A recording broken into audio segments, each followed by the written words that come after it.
This podcast is brought to you by our Anime Addicts community. If you want to join the scores of anime addicts, get all of our exclusive extra content, get extra addicted to your favorite hobby, you can go to patreon.com/AAAPodcast. You can also go to our website, AAAPodcast.com/join, and you can join us there as well. You're going to get our hentai episodes. We have an extra spicy hentai episode planned for you today, so you're not going to want to miss that. We also do our Hobby Addicts, where we talk about video games and movies and so much more.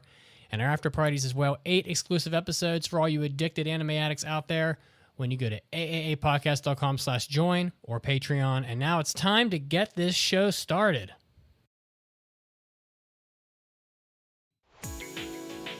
何よ、アニメアディクツアノニマスのライブブロードキャストやってるって言ってるでしょ。聞きなさいよね。You are listening to the Anime Addicts Anonymous Podcast. Make your anime addiction worse at AAAPodcast.com. And now, here are your anime addicts.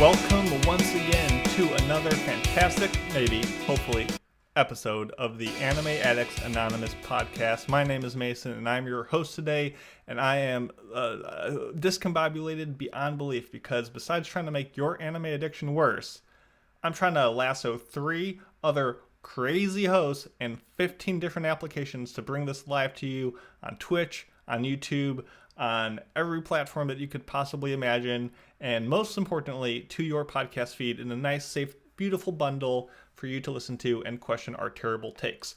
As always, we appreciate the support. You can find us at AAAPodcast.com. Join the Discord, buy our merch, Twitter, TikTok. I don't know what the kids are doing these days, but you can find us all over the web, and we appreciate it because we love you guys almost as much as we love anime. With me today, we have Pancake, who is What's up? Who is missing her right-hand man, or her underling. I don't know what the relationship is there, but how's it going? It's going fantastic. I'm happy to be here, but I'm super happy to be here with Otaku Cop. Welcome on, Otaku. Thank you. It is awesome to be on the other side of the audio, so to speak. I'm excited to talk anime with you guys, so thank you for having me. And we are also going to have Andrew with us today. And the rest. I mean, hey, I'm also glad to be here to talk anime and isekais and actually a lot of anime, because today's topic is the fall anime picks. All the shows you ever wanted to watch in fall of 2024, we will be going through mostly, kind of, sort of, our top 20 or so, telling you which ones we are the most excited for, and just giving you a clue into all the ones that we will be watching for our brand new method of impression. So if you've never listened before, good, because you're going to be on the same terms of everyone of not knowing what the heck we're doing, but we'll explain it all in due time, as well as why we like or dislike, you never know, the show we are reviewing today, which is The Wrong Way to Use Healing Magic. So stick around for that after everything. We have a lot to get through, as always, today. So let's just get right into it with the big news of the week.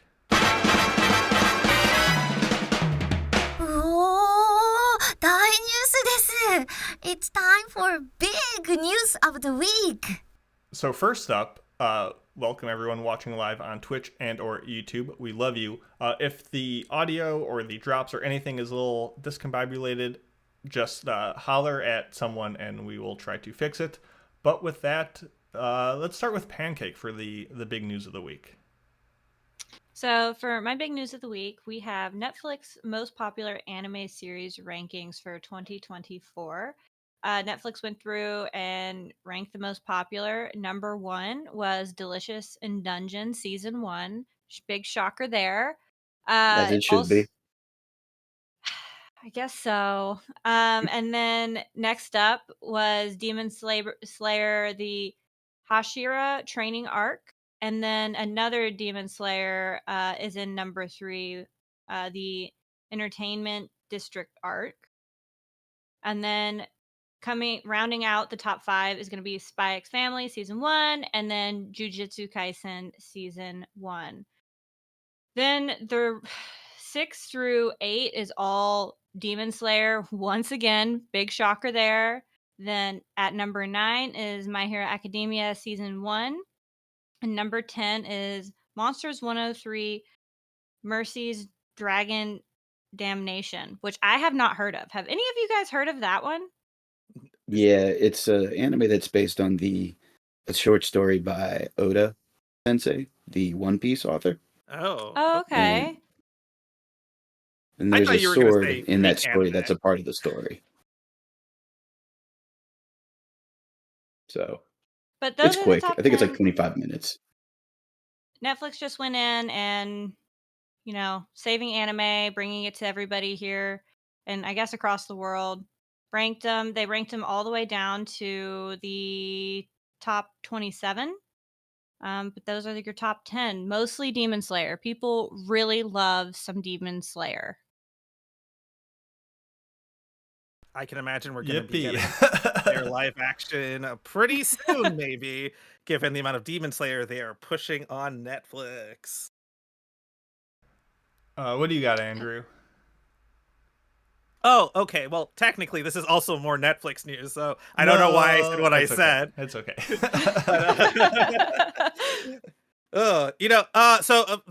And unfortunately, we can't show it, but they released the back of Chopper's head at Netflix's Geek Weekend, where they were showing all the stuff that's coming out for Netflix in the geek sphere. I know they showed the anime trailer for Sakamoto Days, which is going to be a winter anime season.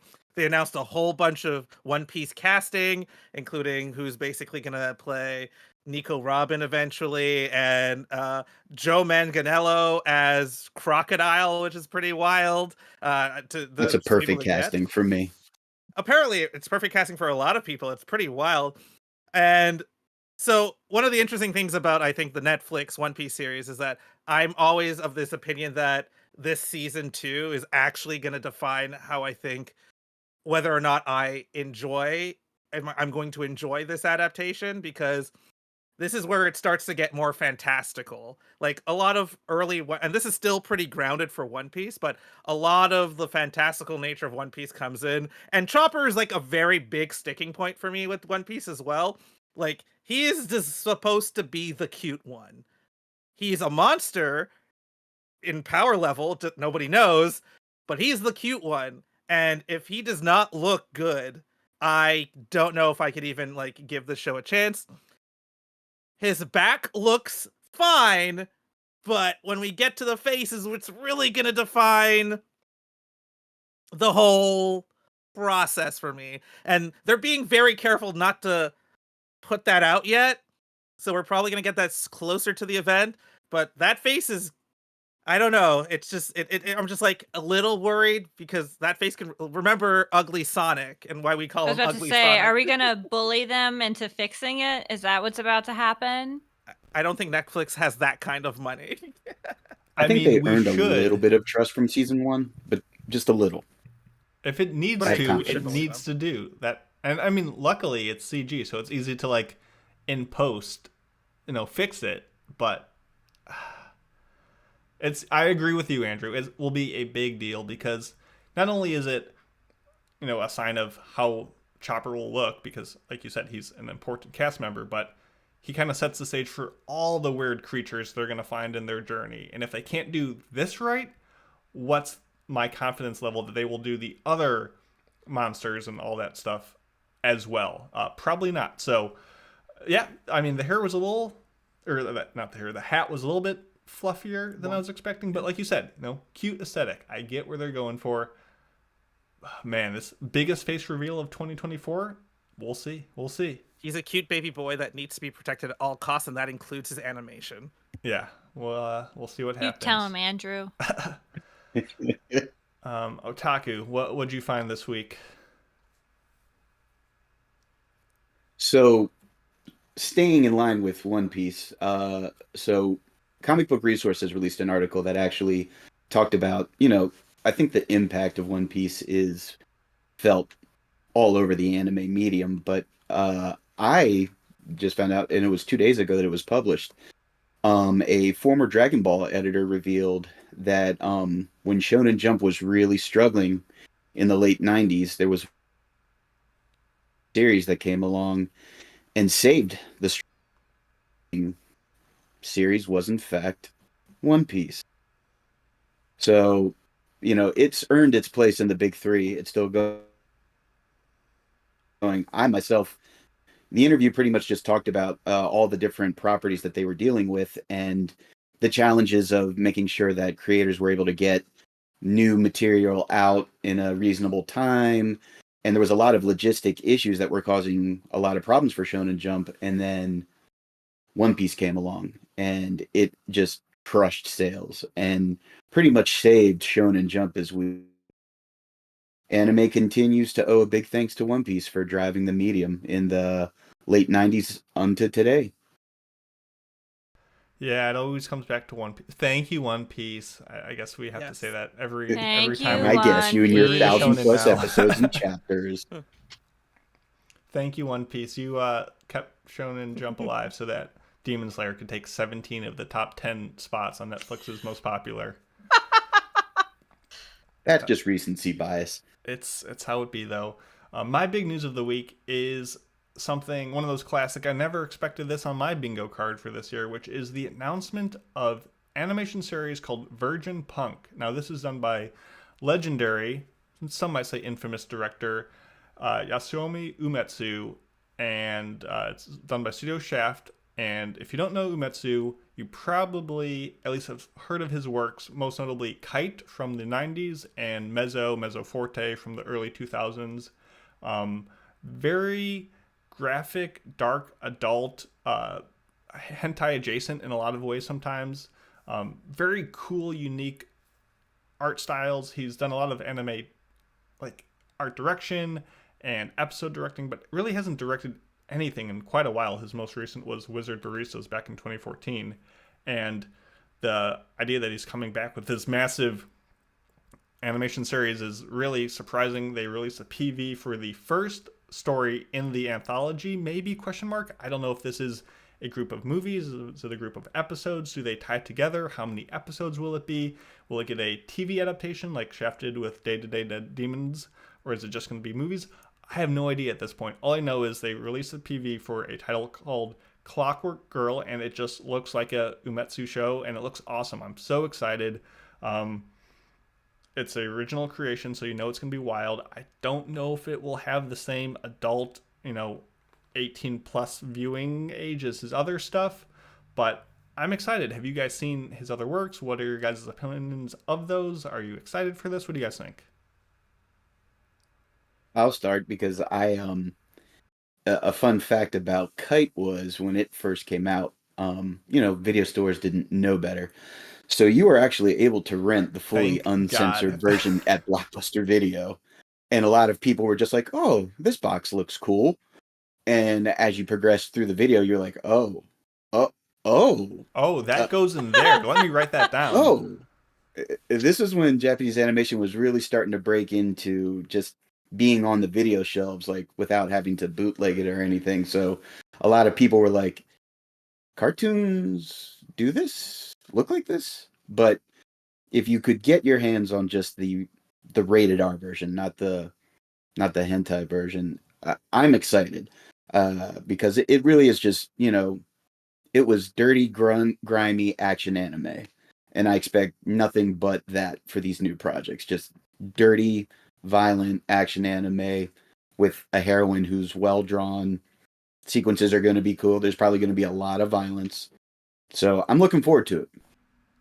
For sure. Is it going to do the Shaft stuff, though? That's what. How much head tilt are we getting? Yes, head tilt, back-breaking head tilt. On a scale from 12 o'clock to 6 o'clock, how much? I don't know what is the most in that level, but speaking for Mitz, because that's what I do best, I'm sure he's hyper excited. This is definitely right up his alley of like, oh, bring the 90s back, bring the old school vibes back. Umetsu is your boy for this. I hope it delivers. I'm excited to see what it'll be. Shaft has been so up and down recently that they have all the potential and all the failings to do it, and I'm excited and intrigued to say the least. So, any other thoughts before we get into our main segment?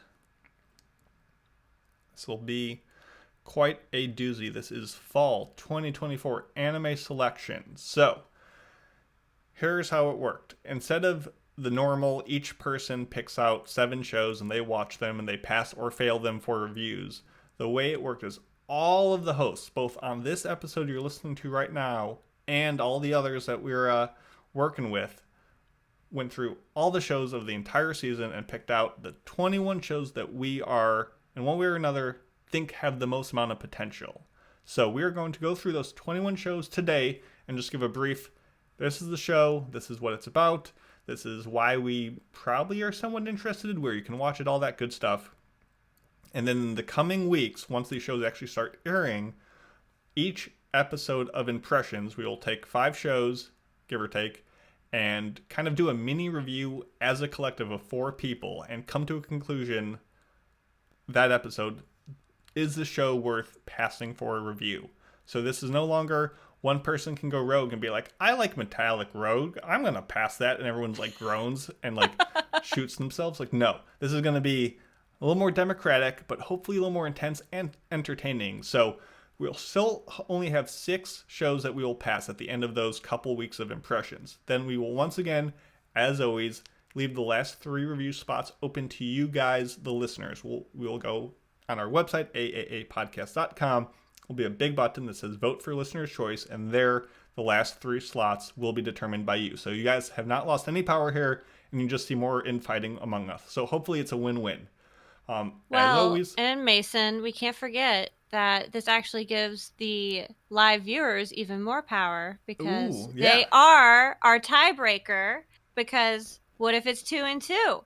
We go to the live chat, we'll ask you guys, and if you're vibing with it, you can bring it on. Exactly. If you hate it, you can kill it dead. So even more of a reason to watch live Sundays at 5 p.m. Eastern on Twitch or YouTube. And 5 p.m. Eastern-ish. Eastern-ish. If we're locked in combat, you can come in to save the day. So, as always, if you have not listened before, we do not review shows past season 2. So if you're like, why isn't ReZero season 3 on here? Is it wrong to pick up Girls in a Dungeon 74 or whatever season they're on? We're not going to do those. No shorts or OVAs, so Uzumaki will actually be getting its own dedicated review already because it's 4 episodes.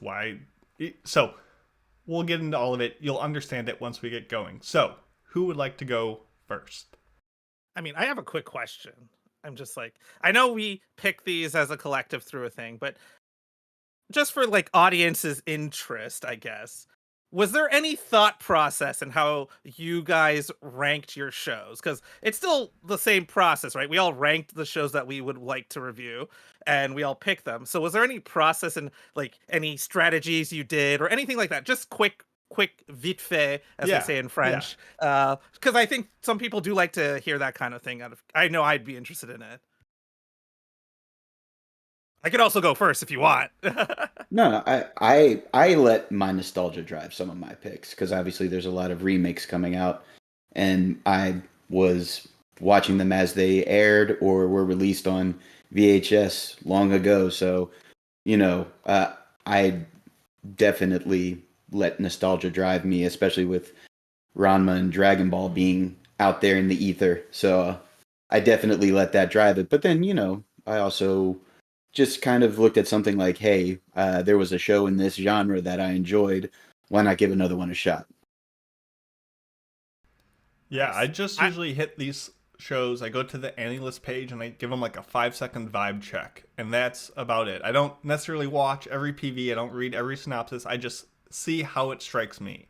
And if I'm like, yeah, okay, I'd give this another look, I usually put it on my list. And it should be noted, there's some hosts that are not on this episode that rated these shows really highly that we might not have cared about. So we're going to try to do our best to justify why they might be excited, but Not every show is for every host, so we're trying our best to serve both parties here. But Pancake, Andrew, how did you pick these shows? I went to my anime list, picked out the show page, and then I did similar to you, but I also looked at the genre because I'm not trying to watch an isekai. I'm not trying to watch a comedy. Just not my vibe. And kind of ranked them that way per interest. So I tactically waited until the last second to do my pick because I forgot. Tactically. And then Yeah. tactical forgetting. And so I picked things. Honestly, the top of my list are things that I didn't think anybody else was going to pick anyway. So I was pretty sure I was going to get whatever I put in my top two. And maybe I technically may have cheated a little, but we'll get to it. We call that pulling a Caroline. Anything that is or adjacent to cheating is what Caroline does. But fact. Normally, what I do is I basically do the vibe check, but I'll read the synopsis on my anime list, the really terrible ones that Mason hates a lot. And depending on how ridiculous the concept is, it's basically a vibe check. There are some shows like the first season of Shangri-La Frontier. I read it. I'm like, that's kind of stupid. I'm going to watch this. Also, it has a bird guy on it. That's kind of stupid. I'm just going to watch it. And that's the vibe check I go by. And honestly, I have a pretty good track record of shows that have not led me astray, just going off of vibe checks with reading some of those titles with some of the most ridiculous things. That's how I watched The Devil's a Part-Timer. That My Anime List thing was stupid. And yet I loved that first season. That's fair. That's fair. So, with that said, I'm not allowing no more questions. Let's get right into it because we have a lot to go through. We're going to kind of blitzkrieg them, but if anyone else wants to chime in on their hype for a show, I encourage it. So, Otaku, I think you're leading us off today. I am. So our first show that we are looking at is going to be the Do-Over Damsel Conquers the Dragon Emperor. His director is Kentaro Suzuki, who did some work on Flying Witch. The studio is JC Staff. The source comes from light novels that are still currently ongoing. I watched the PV. It looks like it could be fun. It's another entry into the do my life over genre where some great tragedy befalls our character in the very beginning and magically they are able to do their life over some set timeline in the past. And in particular for this show, our main character, she gets to go back 6 years and do things over because her fiance in the beginning ends up betraying her and putting her to death. So she wants to relive her life and hopefully not die. So it's a Groundhog Day do-over. Looks like it could be fun because she actually proposes to basically a dragon emperor instead of the guy that she got engaged to. And it's wondering, can she fix him and live, or does she end up finding a similar fate in this alternative timeline? So I thought I'm looking forward to giving it a shot. It looks like it could be good, and I usually like JC Staff stuff. So okay, very nice. What do we have next? That will be me with Shangri-La Frontier Season 2. So Shangri-La You got Frontier the title wrong. It's Birdhead Nipple McGee Season 2. Oh, I didn't know that's what we the were calling it. burdening. The burdening indeed. Burninating the cunt. Sorry. So this is by Studio C2C. This is a one of those VR reality games that the main character goes into, and he's known for playing trash games the entire time with all the bugs, all the craziness that just is glitchy and whatnot. And so he's tasked to play a good game for once, and using his skills as a gamer, basically goes through and plays a bunch of it. And this is season 2. It's fun show. The battles were really fun to watch. The thought process behind a lot of it, where the characters are thinking what they're doing and what they're actually doing, just playing through the game mechanics. And I'm looking at looking forward to just more of the same, which is what I think is what the show is looking to give us, and exploring this world. You don't learn crazy amounts about it, but like the little bits you go through has been great so far, and I just like the little bit of character development we're getting from a lot of the side characters and a lot of their little silly moments. Nobody overstays their welcome in the show, and I'm looking forward to more of that.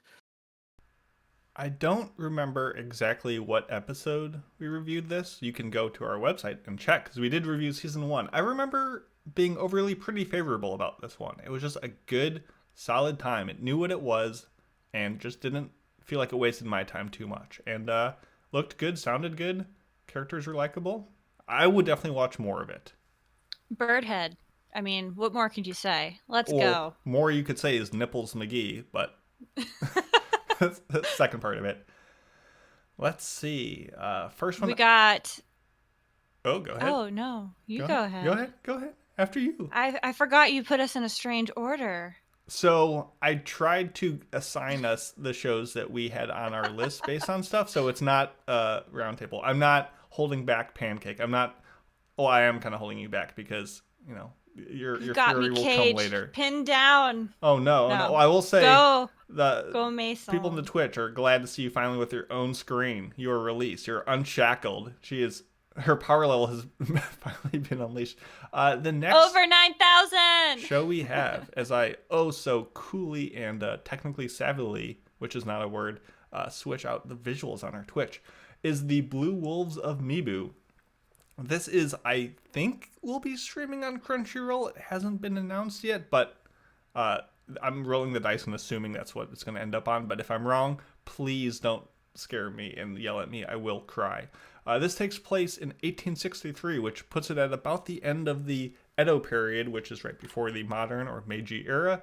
And essentially there's political upheaval, as you might expect, right before, spoilers, a big, upheaval of the political spectrum in Japan. But essentially we follow young orphan Neo, who is not the Matrix guy, it's Nio, but it's in my head, it's the same person, who eventually comes upon two central figures of names that you might be aware of if you know Japanese history, Hijikata Toshizo and Okita Soji, who are two founding members of a group of hated ronin known as the Blue Wolves of Mibu, and they would later be known as the Shinsengumi. So it's probably a story about the founding of the Shinsengumi in their early days and how they kind of changed the path of Japan and across politics and all this other stuff.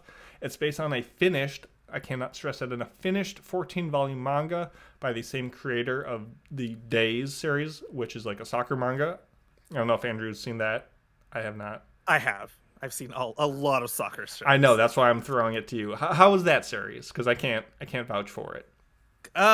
It's one of those things where it is a more character focused show. So if it follows a lot of the character stylings of Days, I think the show is going to be an interesting piece. And it seems like this person probably is wanting to do something more serious. So I think it's going to be a very interesting character study in a lot of ways. Yeah, I'm pretty excited. I actually had this on my list.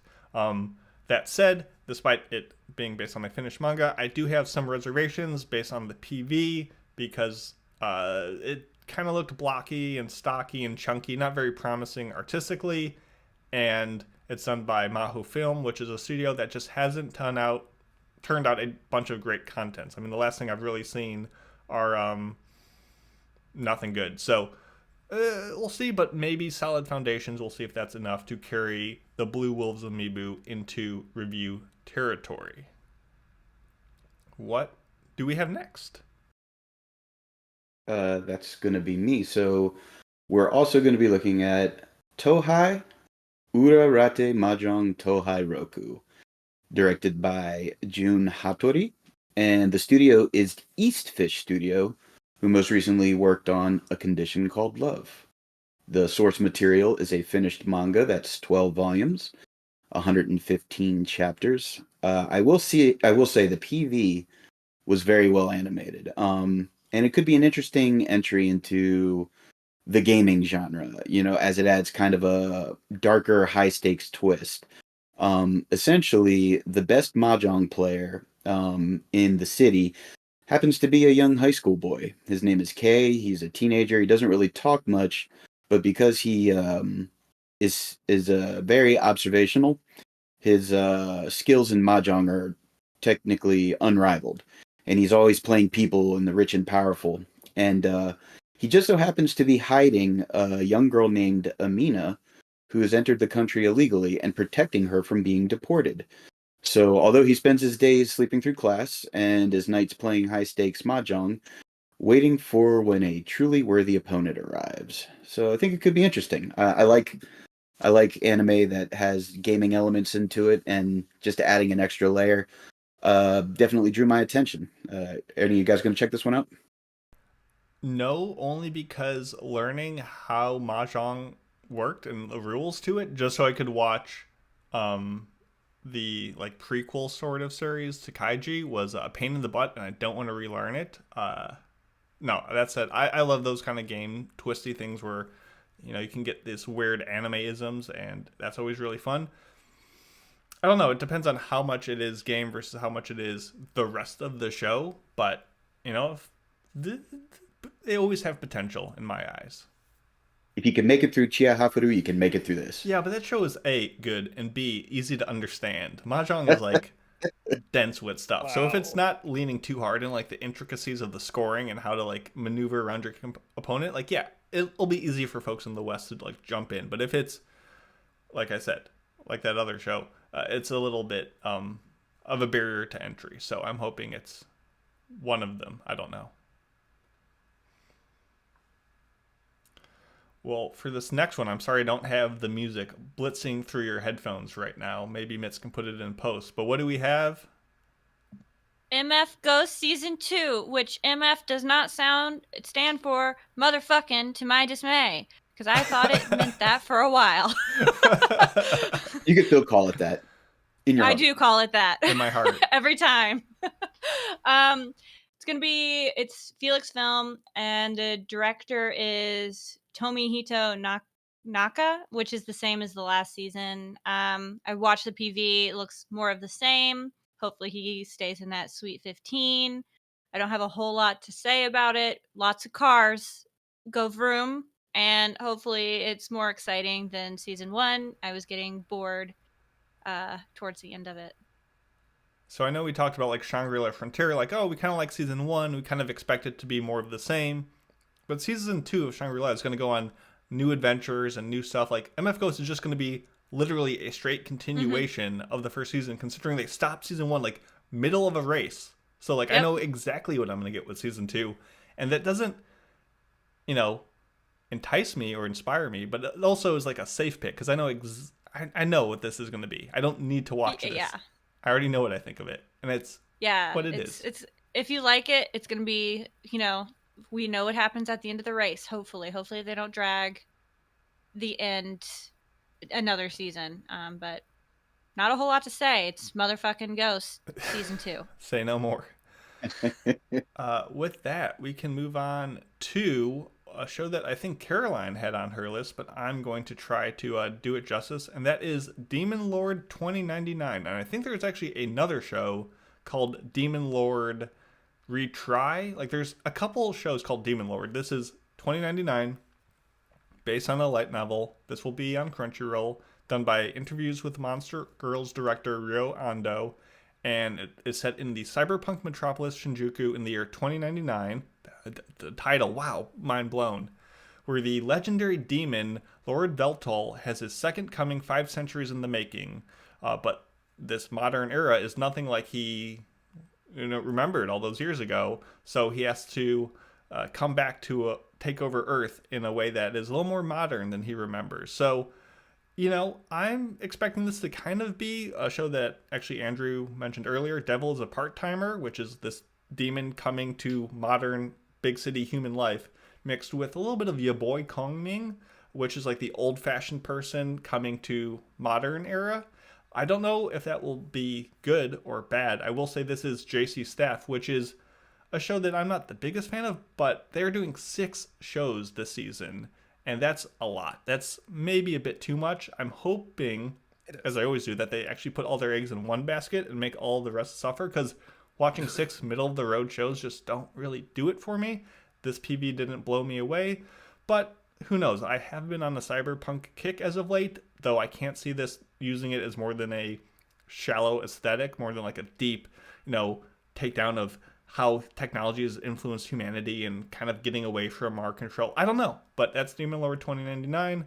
It's probably could be fun. I mean, if it has a banging OP like Kong Ming, it'll be good. So here's to that.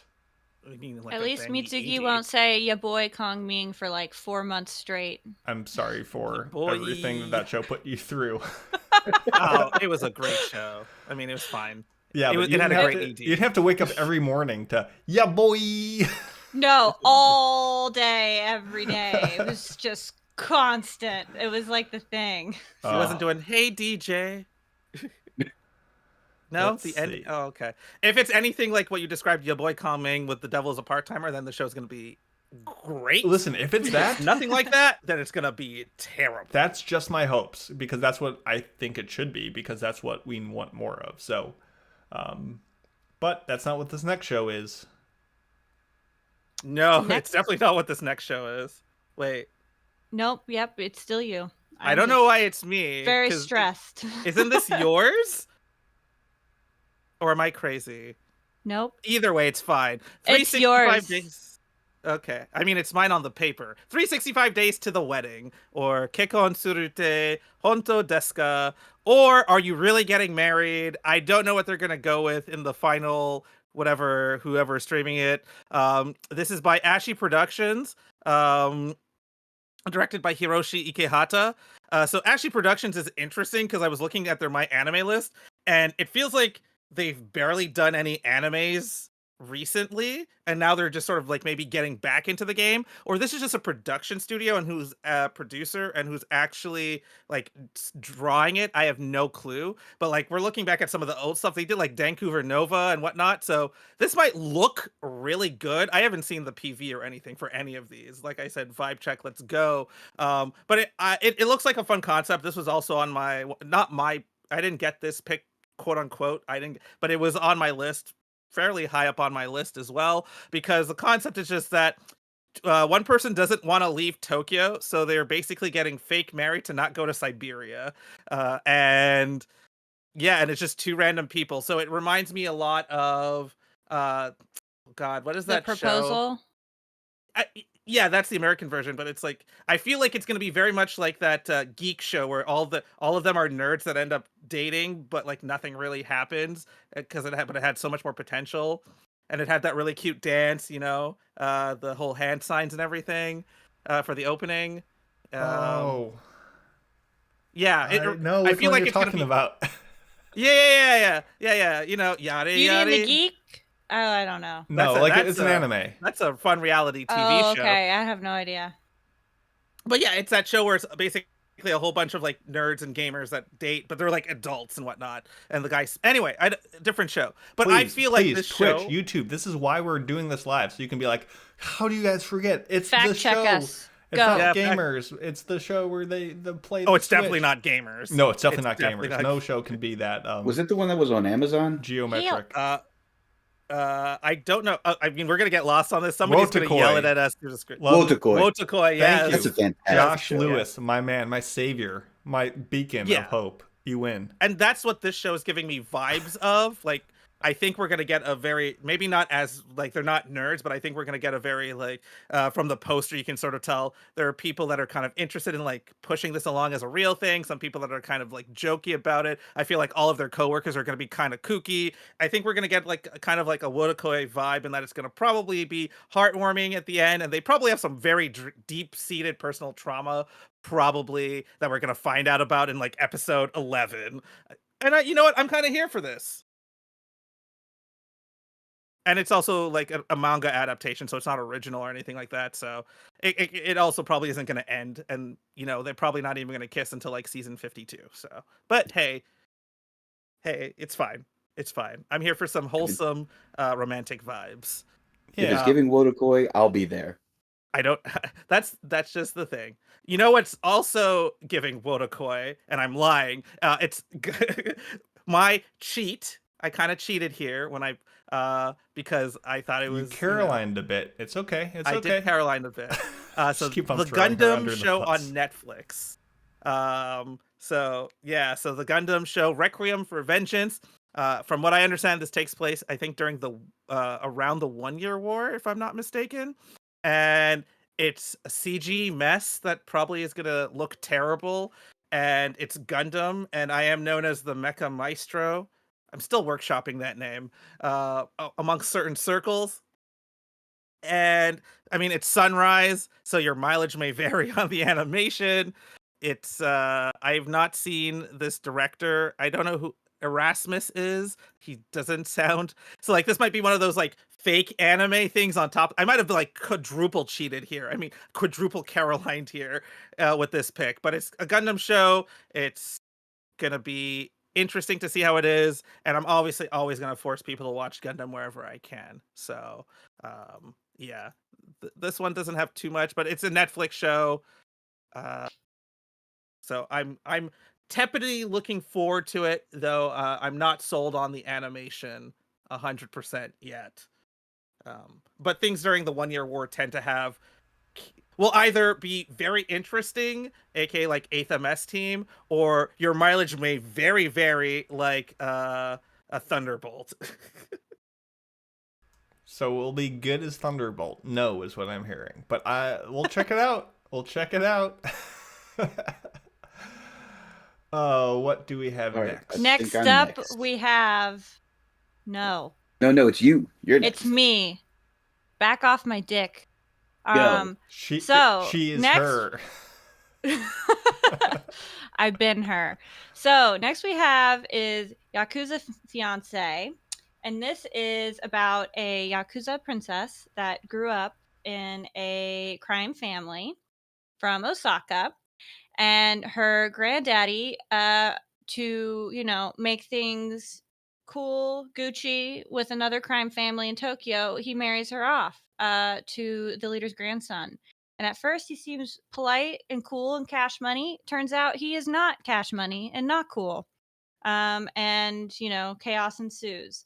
This is based off of a manga that has been ongoing since 2017. It will be produced by Studio Dean, and the director is Toshifumi Kawase. I don't know directors, but if that means something to you, cool. The PV looked like it could be fun and easy to watch. It looks a little trash TV-esque. The art style looks a little clunky, but we'll see how it translates and moves. I'm kind of looking forward to this one, actually. Yeah, I mean, more just so looking after I at- watch the PV. Just looking at the image up for it, it kind of grabs you. It's punchy. It's got motion, bold colors. It's not generic trash. Hopefully it's spicy trash. Yeah, I hope it's steaming, like a steaming pile of dog shit on your front door. That's the kind of trash I want. I'm still trying to figure out though if her dress is a cape or if it's just really loose. I don't know. I like the outfit though. It's cool. It's cool. It's just the sleeves. There's these dresses that you can get that have little sleeves that kind of yeah, they're funky. I don't know. It sounds like a little bit like Nisekoi, but a little more toxic. Yeah, I'm we want problematic relationships here. What was that show where the guys were into their siblings, but not really their step siblings? They were Days with My Stepsister? No. It was something crazy. It was I just talked about it recently with another Kiss friend. Sis? No. It's so the guy's into the other girl's sister, and the sister's into his brother, and those two are set to get married, and then so they're fake dating because they're kind of not actually related to each other. I can't do a Bernie Sanders impression, but chat, I'm once again asking you to save us and let us know what the heck Andrew is talking I know about. what you're talking Save about. us. The name's on the tip of my tongue. It's I can't remember. it's not like Diabolic Lovers, but it's something like that. It's like everybody's the most toxic person in that show, and if that's what this show is, then it's going to be really good. Oh my god! I hope it's just toxic relationship trash or enemies to lovers. I'm assuming you're cool not with talking that, about too. domestic girlfriend, so that's where my Well, that's what knowledge she's saying. Yeah. Is that begins and Nisekoi ends. meets domestic girlfriend, so it's going to be right up there with the trash. Is it Domestic Girlfriend? What isn't Domestic Girlfriend, as Andrew looks it up, is our next show.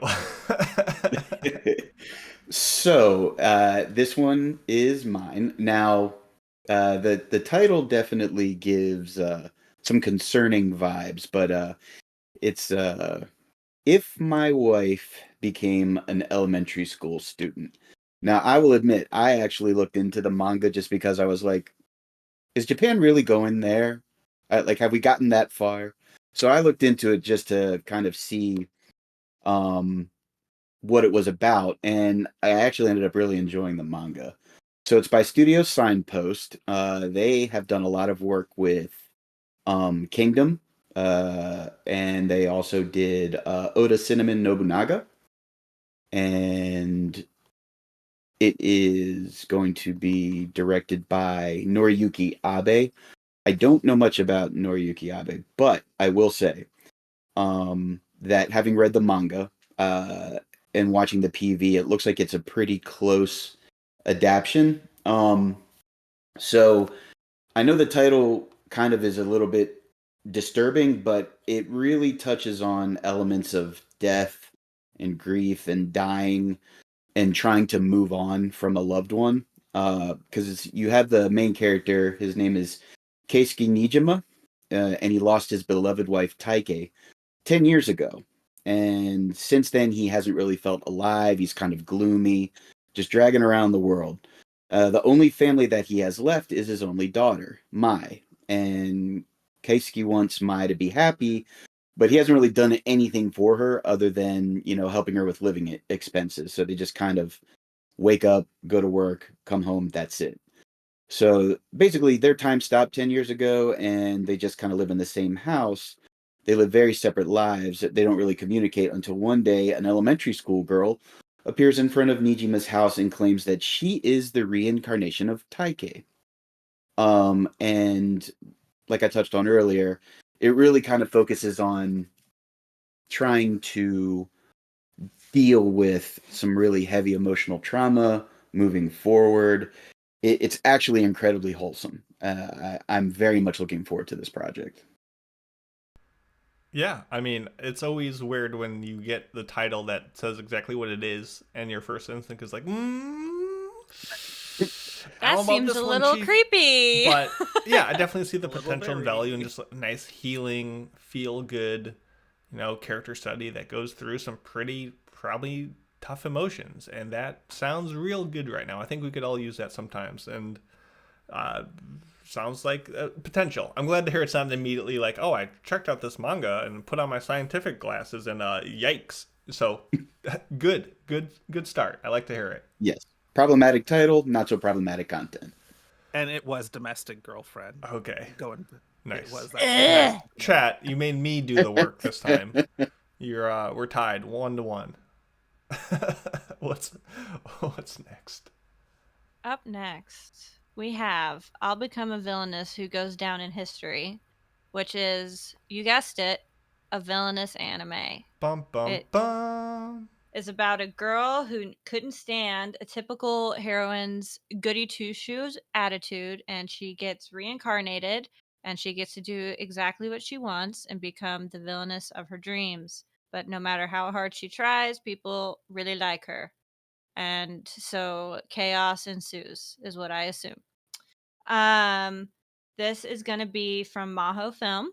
The director is Yuji Yanase. Is that how you say that?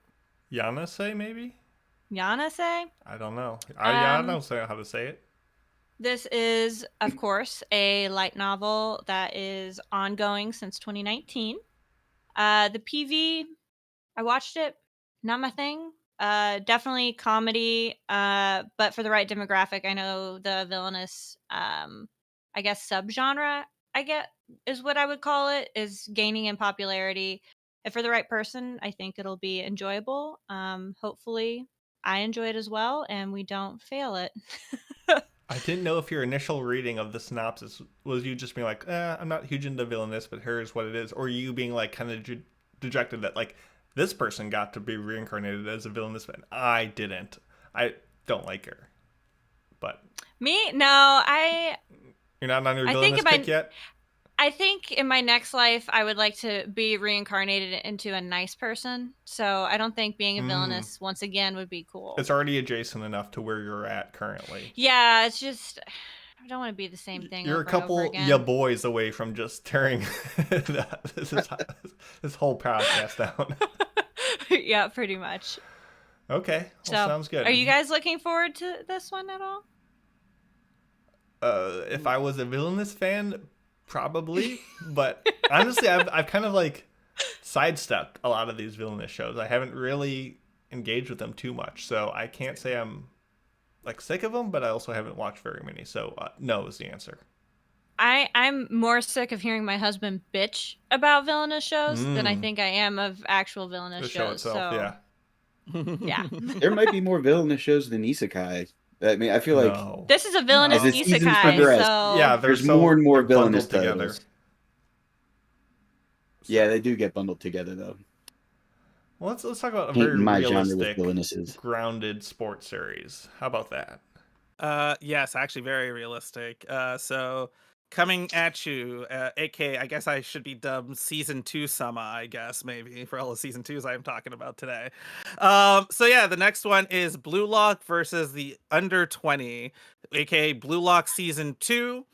This is done by, I had it just up here, is it 8-bit? Yeah, 8-bit. They've done a few other things like Mason's favorite Yuru Camp. So I'm assuming we're actually gonna get some good animation out of the show in general. And it's not a World Cup year, so I find it kind of interesting. But we did just have the Olympics, so maybe a little bit that's why Japan's on their soccer kick. They tend to output more soccer shows around the World Cup and around the Summer Olympics, just because they probably in collaboration with Team Japan. So yeah, it's gonna be more soccer and egos mixing and matching to do some crazy soccer moves that feel like they should be impossible in real life, but are probably doable, but hella stylized in some way, shape, or form. So I'm here for it. It's essentially like the same reason with a lot of the other season 2s.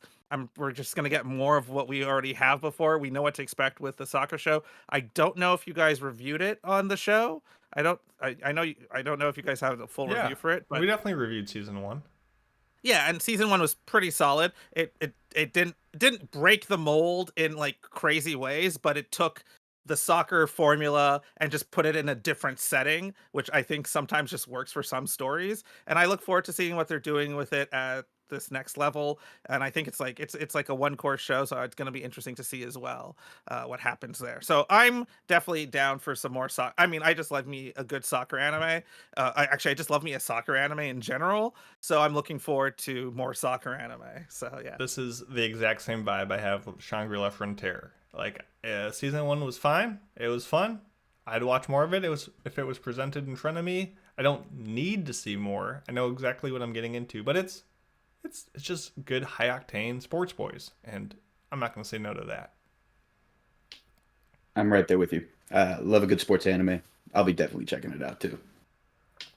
And that crosses us over into, that was number 10. We were in the top 9 shows of the season that for one reason or another we were interested in. So everyone, we're throwing a lot of shows at you right now. So get some water, breathe in, and let's just keep on cramming them in with our number 9 show, which is You Are Miss Servant.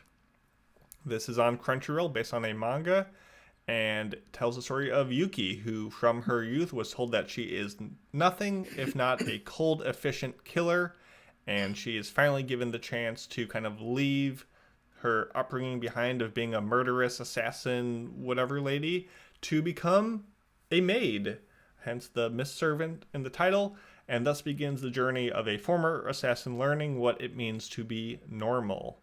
And this seems to very much be cashing in on the spy family check of having a Yor-like person, of killer turned family person, just instead of a mom, it's a maid. And we'll see if it has the charm and animation and supporting cast to make it engaging. The PV wasn't awful. It didn't wow me, but it does have the potential to be solid thanks to director Ayumu Watanabe, who has done a ton of stuff recently. And when that stuff is done by a studio with some chops, like OLM, you get stuff like Homie Can't Communicate and Summertime Rendering, which were pretty good, as was his work with Studio Wit when he did After the Rain. So things can be solid, but this is done by Felix Film, who is doing 3 shows this season, one of which we've already talked about in MF Go Season 2, and some other stuff. And they kind of tend to serve up underwhelming, half-baked sort of animation. So I don't know, without having that animation bonus, if this Watanabe show will be as solid, but it still could be, and it might be, and there's a chance. And who wants to see cute girls killing people? Maybe, maybe not, maybe me. So we'll see how it goes. That is You Are Miss Servant, and that's number 9 on the list. Jumping over to number 8 is another blue anime, not to be confused with Blue Lock, will be Blue Box, which is going to be an anime that covers a third year junior high badminton player. Kind of lame sport. No offense to badminton players. He's always trying to get better. He's trying to be the first person at the gym in the morning, but he can't because his crush is there playing basketball. And she doesn't know that she's his crush. They don't really have a whole lot of interaction. Kind of strange twist of fate. He ends up living at her house, I guess, and see what kind of silliness ensues. This is going to be a telecom animation film production. The director is Yuichiro Yano. And this is from a manga source that has been ongoing since 2021. I watched the PV. I thought it looked really, really good. The animation looked good, so hopefully it holds up in production. I like that they're covering multiple sports from what I could tell, and I'm interested in seeing a shonen romance sports anime because I love everybody doing their best and, a little spice of romance. I might be picking up this manga if the show is good, but I'm excited. You should be. I've actually been reading the manga since it came out on the Shonen Jump app, so I'm current to where they are in the story. It very much chapters? is. How many chapters is that? Oh, Sounds like a fake fan. You don't know how many I'm kidding. Yeah, I know, right? Come on now. I want to say they're probably in the 80s or 90s at this point, but okay, it very much is just as focused on the basketball side of things for Chinatsu, who's the female senpai, as it is for the badminton side of things. And the romance is a part of it, but it does more focus on both of them excelling at their individual sports and just the drive to get better at what they're trying to do. Like, they both have national goals at the end of the day. It's going to be on Netflix. I think it's going to be very good. And I think if you like romance and sports combined, definitely give Blue Box a shot. It's worth a read. It'll definitely be worth a watch. Yeah, I'm super excited. The PV looked really good, so I'm hoping it holds up. I hope it wasn't them blowing their load on just a couple scenes here and there. Nah, I think you'll be very pleased. Nice. That's a ring endorsement if I've ever heard one. Right? Yeah. Look at that. And Manga now, readers letting us know what's what. It is. It's moving good. on. What's what with this next one? All right. So this next one is going to be Dragon Ball Daima. So I said some of my picks were influenced by my nostalgia. Obviously, I've watched Dragon Ball Z. I suffered through GT. I watched all of Super. So I was very excited when they said that there was going to be like an original project. And of course, with Toriyama Sensei's passing, it holds a little bit more meaning for the Dragon Ball community. So essentially, though, it almost sounds a lot like Dragon Ball GT Part 2, but a little bit different. So it's going to be done by Toei Animation. The director is Yoshitaka Yashima. who directed a couple hundred of the Dragon Ball Super episodes. It is Dragon Ball. It's about Goku and his friends once again getting turned into children because of a conspiracy. So in order to fix things, they have to travel to a new world to restore themselves to their adult forms. The series takes place after Kid Buu, but is defeated, but before they meet Beerus and Whis and are introduced. And it features a cast of reimagined child versions of iconic characters like Goku, Vegeta, Mr. Satan, and Master Roshi. So, yeah, it's just going to be Dragon Ball is Dragon Ball. You know what you're getting. I'll definitely be checking it out just because I consume everything Dragon Ball. You guys going to look at this one at all? Is Mr. Roshi going to be a kid with them or like a teenager? Yeah, I believe he does get turned into a kid with them. Okay. Is he old still? Yeah. Yeah. Okay, he's just still old. chibi. He's not a child. Actually, you know what? I will have to watch this. It will be. You'll have to watch the PV mandatory. again. Yeah, viewing. You know it's going to be mandatory viewing in your household. There's no escaping this for you. There's absolutely no escaping this for you. Yeah, none. I'll be shunned if I don't watch it, but I'm excited to see this. I'm not excited. Blasphemy, I guess. Especially if I don't GT. Look, GT all I need is a banger opening, and that's fine. All I care about is if it has a banger opening. I'm not gonna, unless I'm on that episode. I'm not watching it. Also, this is gonna be like 100 episodes, so we're never actually gonna review this. Yeah, when you were like, oh, this guy directed like a couple hundred episodes of Super, I'm like, damn, I remember when that started. We're never watching that. I mean, I hope it's just a 12 episode thing. I hope they understand that dragging it out, that's where the Dragon Ball comes from. They drag it out. But I hope it'll just be a nice little, fun little thing. And get in, get out, tell a fun story, good. Then I'm interested. If this is going to just ache on for episode after episode after episode, maybe not the biggest fan. But eyes open, positive expectations. Let's see. We should just watch the first 12 and just give a review based off of that, because it'll never let's see finish. if it passes impressions. If it does, then maybe we'll have to find a way to just find a good ending part. Who's doing the impressions that week? Is it Otaku and Mitz? Because if it's me and Mitz, you know it's going to have to be tie broken. Okay. So the problem is I scheduled there, impressions based on the people who are most excited for it. But really what I should do, Pancake, is schedule them based on my own agenda of like not wanting to watch stuff. Yes. Like, you should Caroline this. I should Caroline this. Caroline this. Damn. Poor Caroline. Okay. Is going to drag this episode. Worst case, I can just say that you bullied me into doing that. So with that said, we can move on to the next show, which is with Otaku again. It is. I am stealing a season 2 this time. So this next one is Sword Art Online Alternative Gun Gale Online. So it is pretty much a direct continuation. All the original main cast and staff from the first scene are going to be returning. It's A1 Pictures is going to be the studio. The basic synopsis is the story will include a team called LPFM, who are considered the top favorite to win, but they'll face many challenges. These challenges include a playing field that sinks into the ocean, an unknown area in the middle of the map, and an anonymous team's conspiracy. Players will also need to follow special rules to play and win.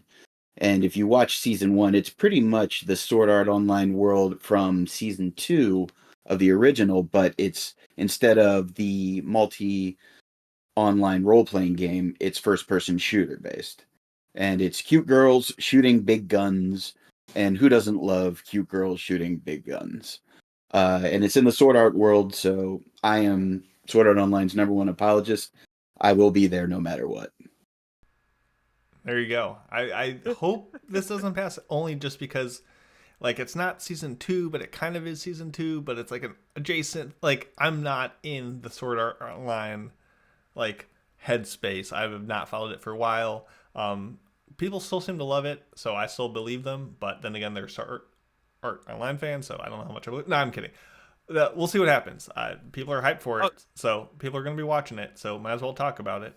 What's great about the Gun Gale series is that it's completely divorced from a lot of the rest of Yeah. Sword Art Yeah. There's no Online. Kirito or Asuna stuff. It's Exactly. its own. It's its own yeah. entity. It's its own thing. which is why it's That's why okay to people be tend on to this like it. list. But also, this is like 6 years after the first show. Exactly. No one remembers So, what happened anyway. So I'm just slip curious right to see in. what they do with it, but I also agree. I hope it doesn't pass. But I'll still watch it. Yeah.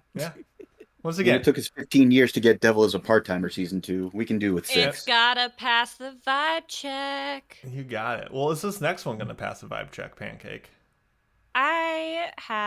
So first off, we are now entering the top 5. All right. Yeah. All right. I don't have Number the 5. number 5 drops, but imagine them in your head, listener. 5 Oh my goodness! It's a Christmas miracle. I do, motherfucker. Hell yeah! So number We are so 5, back.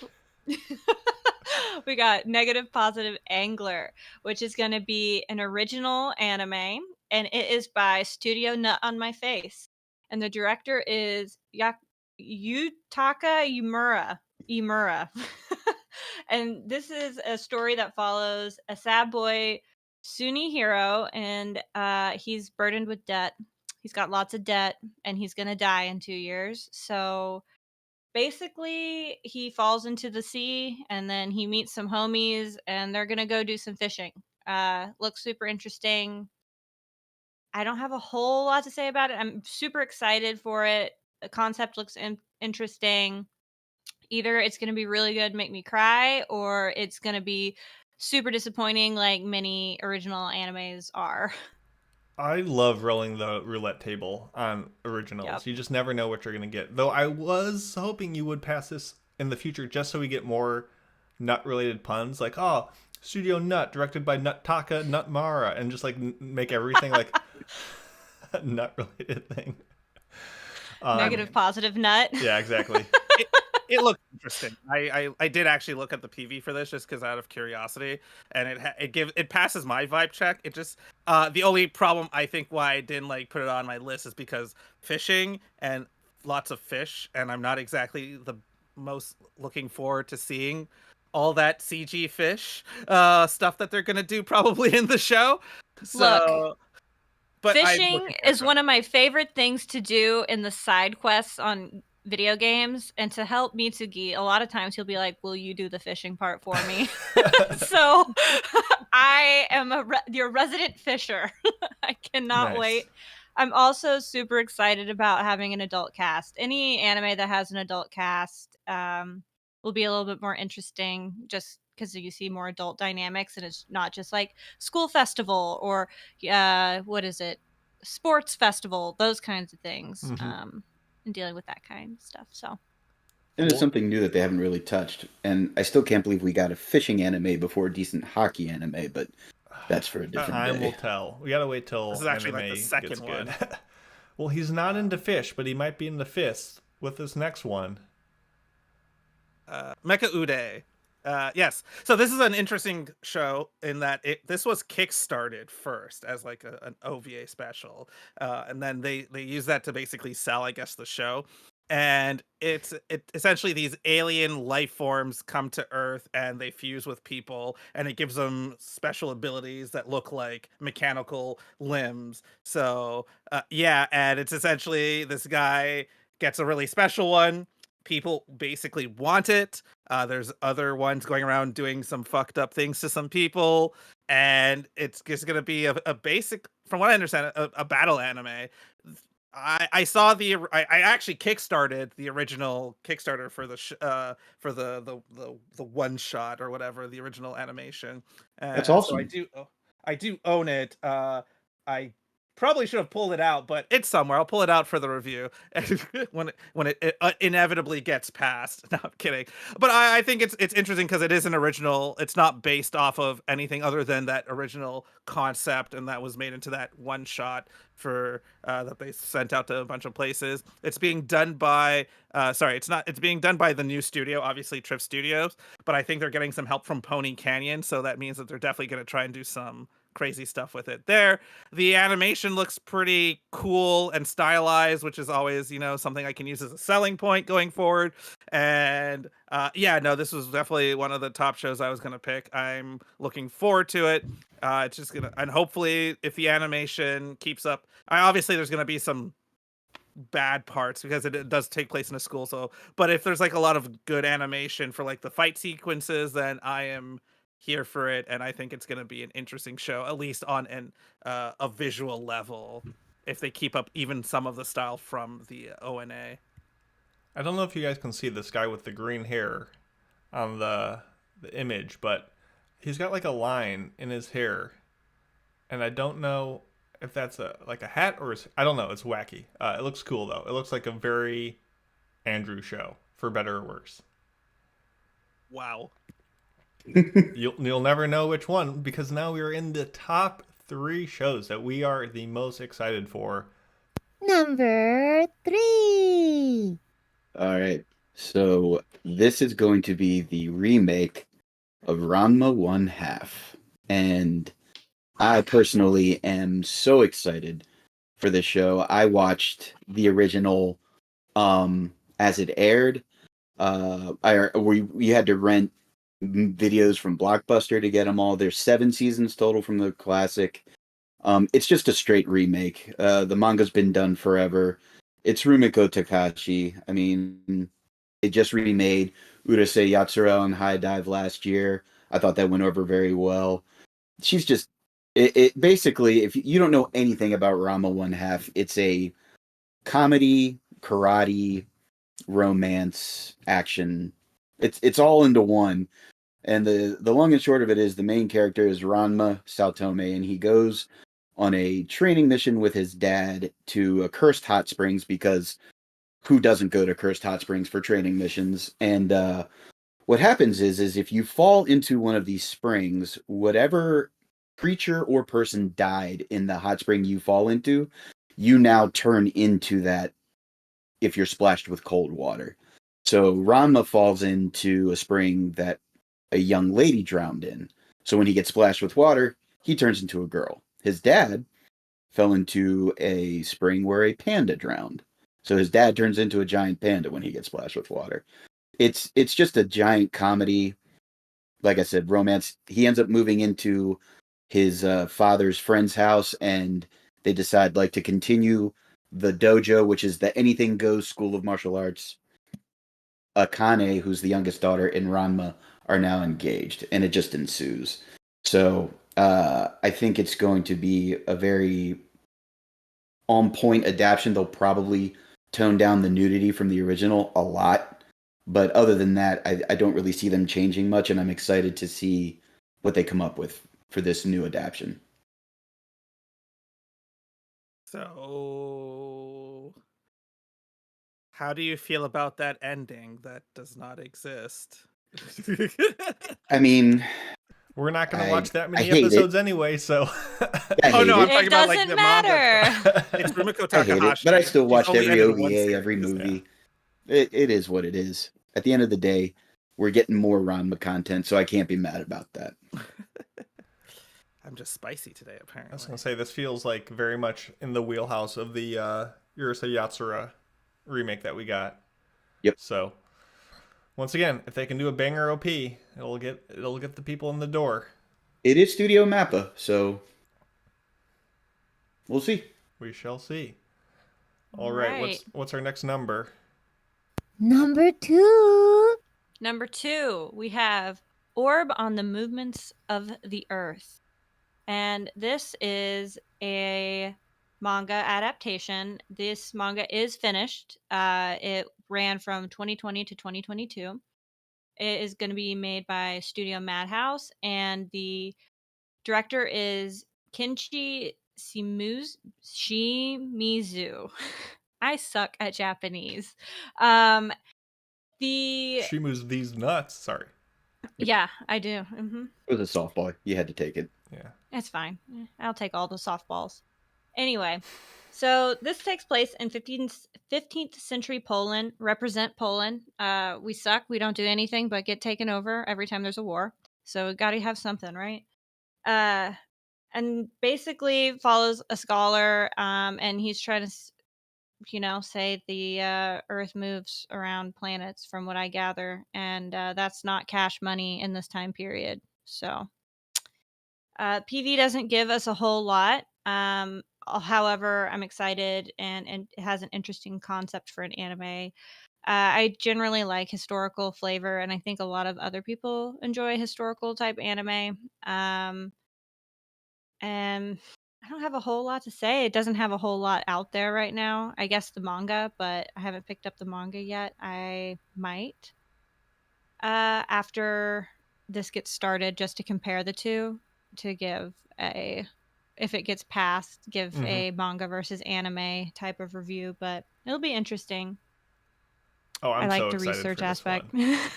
Yeah, it's like, gonna just be good. even this image with like all the like the very scientific Yep. labeling and talking about like heliocentrism and all that stuff. I'm just like, yes, I'm in. Like, get my engineering scratching done, my realism done, just nice, good. Oh my goodness, this is right up my alley. It's gonna be so good. I hope they don't fumble it. That's my only fear. But the PV looks like they're gonna take good care of it. They didn't give away too much in the PV, so Yeah. yay. Very, very excited for this one. Glad that others see the appeal of it. Let's hope it actually turns out well, because I've not read the manga. I can't vouch for it, but excited. Yeah, if the PV is any indicator, it's going to be a great show. All right. That leaves us with the last Number 1. To no one's surprise, we got Don to Don, and this is easily the biggest show not named ReZero this season. Thanks to an explosively fun manga by Yukinobu Tatsu, and if you aren't a reader, know that Tatsu comes from assisting Tatsuki Fujimoto and Yuji Kaku, which if you don't know that, you probably know their works being Chainsaw Man and Hell's Paradise respectively. So expect a wild and bombastic take on the shonen formula, which, while not being new, it's boy fights monsters, is seasoned with the special supernatural sauce of having hot grandmother, so that's why you should be excited for this show. It will be on Crunchyroll, it will be on Hulu, and it will be on Netflix, so you can watch this pretty much anywhere. And it tells the story of two kids. One is a girl named Momo, who comes from a family of spirit mediums, so she believes in ghosts, and it is about a boy named Okarun, who believes in aliens. And they kind of get in an argument after school of one, kind of being like, ghosts aren't real, aliens are real. And the other person's like, no, aliens are real, not ghosts. And they go back and forth and decide, you know what, let's settle it once and for all. And they go out to try to prove the other person wrong. And it turns out both are real. In fact, there's tons of monsters and crazy critters out there, and they have to fight them for their lives. And it's pretty fun. It's just a good time. It's high octane. The studio Sciencesaru has been cooking lately, from Scott Pilgrim to Tatami Time Blues to Inuo to Heiki's Story, and a ton of their stuff has just been really good. The music alone is enough to get me hyped, from Ushio's soundtrack to the leaked OP, whose visuals scream from the shoulders of Yuasa's greatness. This is directed by Fuga Yamashiro, and it just is gonna be a grand old time. Yes, you cannot go anywhere in our Discord without 37 people glazing it about, oh, it's going to be the greatest thing ever. And I want you to know that it kind of will be good, but don't come in with like, oh, this will change the game. Anime will never recover from it. It will be the greatest thing ever. Like, let's temper expectations. Let's hope it's a solid show. And if it excels beyond that, great. I expect it to do very well because I like the source material. See behind me. I like the studio. See behind me. But yeah, Don to Don. Have you guys read it? Are you excited? Why should other people be excited? I'm excited. I haven't read it. I didn't put it on my list super high just because everybody else seems to be so excited. So, same. Yeah, I didn't really know much about it, but I watched the PV and I read a synopsis and I was like, this could be good. So I'm definitely looking forward just to giving it a try just based on the story. Yeah, a little bit of fan service in the front-loaded part, but it's just a good time, and I hope people enjoy it. It's how you get people to bring the people in. Give them the titties in the front end, give them the story in the back end. Titties and aliens up front, ghosts and obabas in the back. Everyone knows how it goes. Hell yeah. There. And yeah, that was a pretty thorough run-through of the 21 shows we will be impressing once this season actually starts. What is everyone's one like most excited for show before we head into the news break? Orb. Ranma. Mecha Uday. Okay, I'll probably go, just so I don't step on Pancake's toes, I'll go Don to Don, but Orb is definitely up there for me. And with that, thank you for listening to that run through, but we still have more show to come. But before we do, we're going to do a quick news break. So who's reading this trivia question? It's Andrew, says me.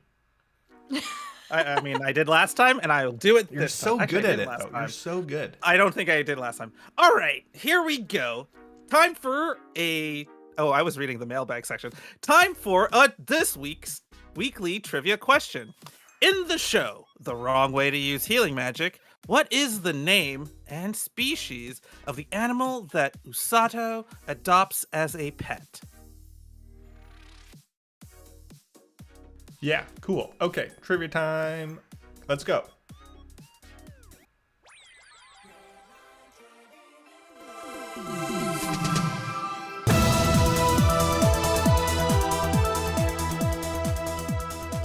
Hey, Anime Addicts, Mitsuki is back once again, bringing you your anime news break. You know I wasn't going to be out of this episode completely now, did you? Tokidoki Bosoto Russia go de dereru tonari no Ayla-san, or a ridiculously long title that is, Ayla sometimes hides her feelings in Russian, has ended, and it was done so with an announcement that a second season for the anime is in production. So Studio Doga Kobo has been working on this, and it aired on July 3rd. This is on Crunchyroll. You can watch it, of course, at your leisure. People like it quite a lot. It was one of our listener choice picks for this past season, so obviously pretty good. And now you'll get even more of Ayla hides her feelings in Russian, whatever that means, because there is another season on the way, although it doesn't look like there was any specific release date given, just that it's in production already. Next up, Kyoto Animation, which everybody loves in the news, adapting Nichijou author's manga titled City. It's going to be coming out in 2025. So Kyoto Animation's 2025 new work presentation announced that the Keiichi Arawi's City manga is going to be adapted. So Taichi Ishidate from Violet Evergarden is going to be directing the television anime, of course. And there's some pretty well-known voice talent as well. Characters from Nier Automata, Grimgar of Fantasy and Ash, etc. are going to be involved. So the story is about Midori, who is in a bit of a bind. She's in debt, and her landlady is trying to shake her down. Her best friend refuses to loan her cash since she's not trustworthy, I guess, etc., etc. So maybe some bullying would help, or maybe a bit of theft. So it's just pretty wild time, I guess, in this city, as we'll see. But people love Kyoto Animation, and we'll have to see what comes out with these cute Azumanga Daioh-esque looking characters come to the screen once again. Next up, JC Staff is producing a new Pat Labor anime titled Pat Labor EZY. The director is going to be Yutaka Izubuchi of Razafon, which is a serious throwback right there. Produced by Studio Genko. So Pat Labor, a pretty well-known property with a decent pedigree. It's got a lot of properties out that have spanned several different decades. This is expected to have a 2026 debut. Could be a CG anime, I'm not really sure, but a lot of the recent Pat Labor stuff has been in CG. So if you want to check out the other Pat Labor properties, I recommend you do so because they are pretty good. Next up, Netflix reveals a new debut teaser trailer for the upcoming retry, I guess, at adapting Devil May Cry into an anime. This time being Capcom being particularly involved in the production. You can go watch the trailer online as it is available. I imagine you can find it on YouTube.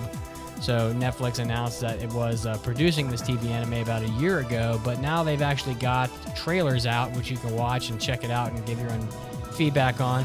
It's going to be released in April 2025 on Netflix. The Indian-American film producer Adi Shankar and Studio Mir, who were both involved in the very acclaimed and quite good Castlevania series, are going to be working on this property. I did watch the trailer, having played pretty much all the Devil May Cry games, and I'm a little skeptical that it'll be good, if you want my opinion. The dub actor for Dante just sounds like a little girl. I don't know how else to put it, and that isn't how Dante is. So We'll have to see. Lots of bombastic action. Go check out the trailer if you're a fan of Devil May Cry. This was me, Sugi, and this was your anime news break. And now time to get back to the podcast.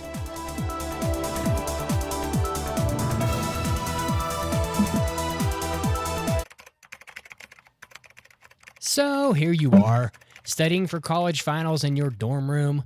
Studying is hard, but not when you have your favorite podcast to listen to. Oh, what's that? You just ran out of podcasts? Well, good luck studying with your roommate, singing with headphones like he's trying out for The Voice. Bismillah, no, we will not let him go, let him go! If only you subscribe to the AAA Podcast extra content, you'd still be bopping along to our hentai episodes, our hobby addicts, and our after parties. You might not be able to play video games during finals, but at least you can hear us talk about them. And you wouldn't have had to kill your roommate. Don't kill your roommate. Head over to AAAPodcast.com/join or Patreon today and support the podcast. Again, that's AAAPodcast.com/join or Patreon. I need to get myself some more podcasts. And now, great moments in Anime Addicts Anonymous history. Do I look like the CEO of Anime Hell? Okay, I am just a distributor. I merely provide Anime Hell with Moe girls in the Church of Mitsugi. I can't be expected to do everything, okay? Oh, wow. Times are tough. Hiring is difficult. We don't have a proper HR department. We don't have enough money to pay a reasonable salary. Everybody wants to work remote these days. What am I supposed to do, okay? You're just going to sit at home and play video games if you work remote. I can't have that happening. But then if I ask you to come into the office, you don't want to work. You don't want to apply for the job. There's so many stairs to the pit of hell. Like, you have to go all the way down. You don't even have an elevator. We have cube space, okay? It's there. But, that being said, I don't have enough manpower to actually determine where the Moe girls go in the pit of hell. I only have enough manpower to provide Dear Anime Satan with the labor that he requires. So whatever he does with it, that's his business. So you just kick them in. You don't really care what happens to them after That's that. correct. That's not, see, there's a contractual agreement here. The red lines for the contract were very highly contested. He wanted me to determine where they go. I said, look, I don't have the manpower for that. I'm going to give you the anime girls, but you have to figure it out on your own. Listen, it's hell has a lot more resources than just one little church, okay? For God's sake, what do I look like?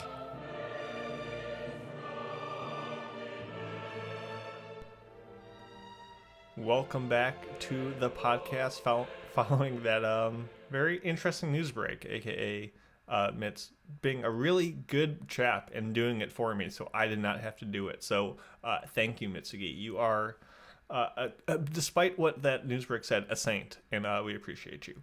So with that said, we gave you a trivia question last we left, and that was, in the show The Wrong Way to Use Healing Magic, what is the name and species of the animal that Usato adopts as a pet? The answer is Blue-rin, a blue grizzly bear. So there you go. You got it. If you were watching live, you got a big old hint because Blue-rin was on the screen.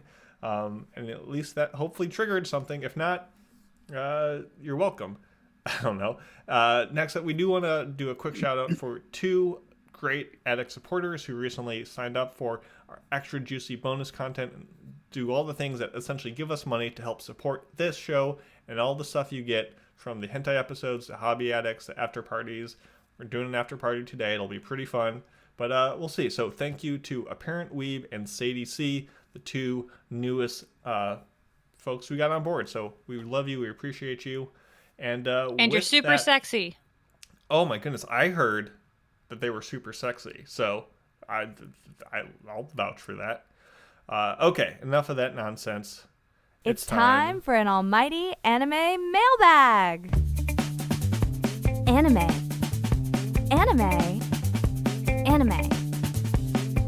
Mailbag. Hard to dance while changing the graphics. But what's a mailbag? Otaku, let the people know. All right. So our mailbag today comes from Gurky Boy. Hey addicts, what 4 characters would you carve into your waifu Mount Rushmore? Thanks for all the hard work you do. And again, you can submit all your mailbags to at www.AAAPodcast.com and hit the mailbag button. Oh my So, goodness, Mason, what a why don't you natural tell it? delivery. It's not, you've been listening for a I try. while. You've been studying the tapes. I appreciate it. So, Mason, let's hear your Mount Rushmore, your Oh my top four goodness. waifus. Well, I did a whole segment on waifus for many a year before people got remember. sick of my terrible taste. So there's too many to narrow down properly. So I figured I will narrow it down improperly. We got to go with Akashi from Tatami Galaxy, Kino from Kino's Journey, Noshka from Valley of the Wind, and Serika from Space Brothers. But I just, in my mind's eye, envisioned who's the really tall monster, not monster lady, but big lady from My Hero Academia. It's like Mountain something. Like Mount Lady. Mount Lady, like, would it not be fitting to have like a life-size carving of her into a mountain? Like, that's a pretty good one. So I'm taking out Serika, putting her in. I don't know anything about her, but she's big, and that's very funny to me in my head because I like to imagine they're all like life-size. So you got little tiny faces that you have to use binoculars to see, and then a massive lady. That's my Mount Rushmore. So, what do you have, Otaku? So, you and I are men of culture, clearly. Lockstep. Because I also have Noshka for obvious reasons. I also have Faye Valentine from Cowboy Bebop because who doesn't love Faye Valentine? I'm going to edit mine, though. I did have some more recency bias because I've been plowing my way through One Piece. So I had Nami. Don't kill me, One Piece fans. I'm going to drop Nami and I'm going to put in Deedlit from Record of Lodoss War because she was Mitsuki the isn't first. here. You don't have to kowtow to him. I'm not kowtowing to him. Okay, I'm just sure making we sure. watched it at the same time, but she's the original elf waifu, so Okay. respect. And then my recency bias pick is your Forger because who doesn't want a wife who can stop a stampede of animals with 2 fingers and a heel? I'm trying to think if like the stampede is like a bedroom term that anyway. I like it. Andrew, what do you got? I basically predominantly like Dami mommies that will basically step on me in like the hottest way Oh possible. my gosh. You love to see it. You love to see it. I mean, that's basic. I mean, you could tell if you hear my list, right? Urza from Fairy Tail. She's just like, coincidentally, these are also very strong female characters at the same time. So, point feminism. Boom. Second is Mine Fujiko because, I mean, she's just fine AF. Like, anyway, long story short, from the Lupin franchise. Yoko from Gurren Lagann because, we were talking about like girls with big guns and Yoko fits that predominantly pretty well. And then we have the outlier Yuki Nagano because you always have to have like a weird one in your Mount Rushmore that doesn't like fit the rest of the theming. And that's just because she's like an all-powerful alien that can basically do it all. And though she does fit into that Yamato Nadeshiko stereotype, she has emotion, she has layers, she's complex. She's like an onion. She cries. And if I wanted to, she probably could turn into a form that would step on me like the mommy Dami that she is. Oh my gosh. Pancake, what would you like to do? What would you like to say at this time? So I totally missed the mailbag part on our outline. So I'm just going to name 4 anime chicks that I like because I am not into waifus. So I'm going to go with Sheeta from Castle in the Sky because she's not over-sexualized. She's sweet. She's cool. She's a princess. Love that.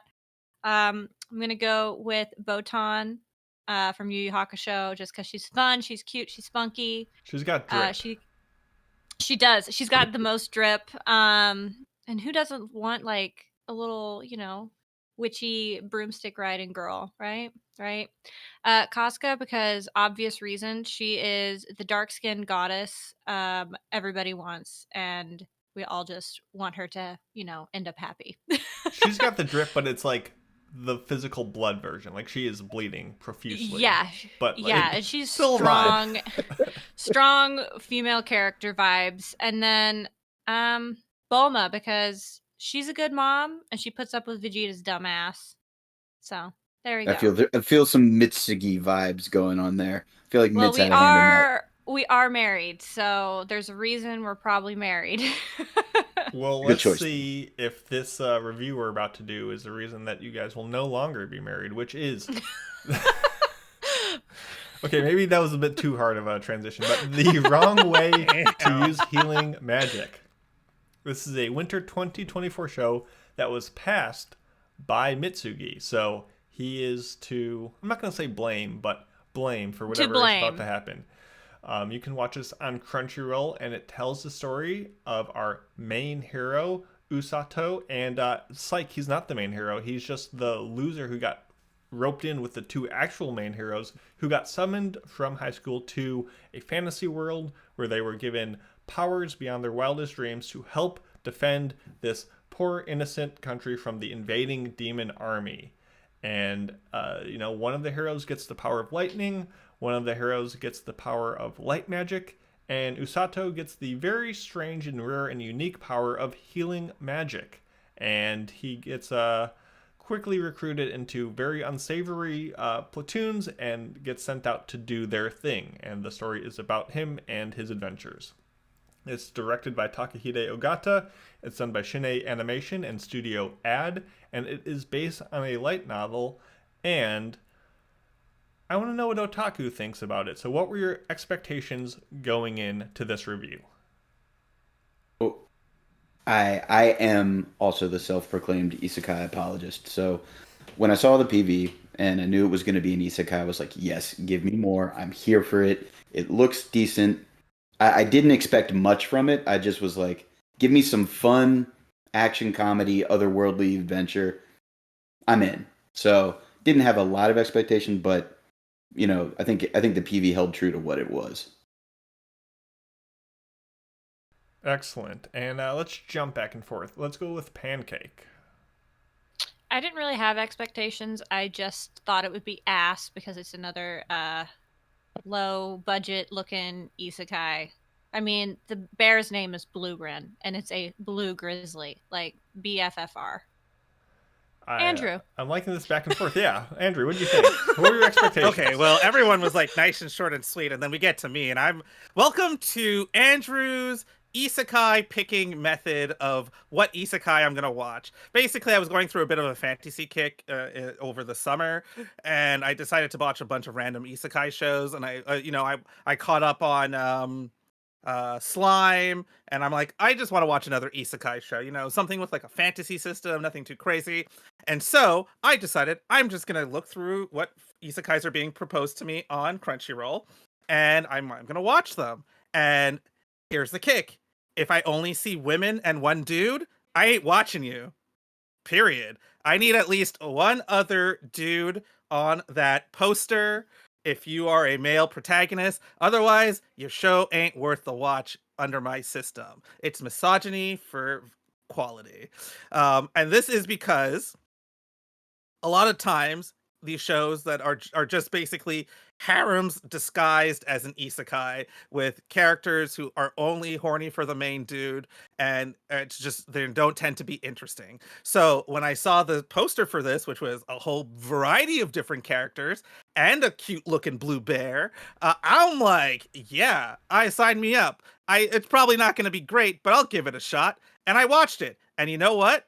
That's honestly what I have on my notes. It's like literally there was more than one dude on the poster, and I wanted to watch an isekai. That was my expectations going into this show. It might be interesting. It's an isekai. Let's see. Hopefully he's not a horny dude with like a bunch of women throwing himself at him.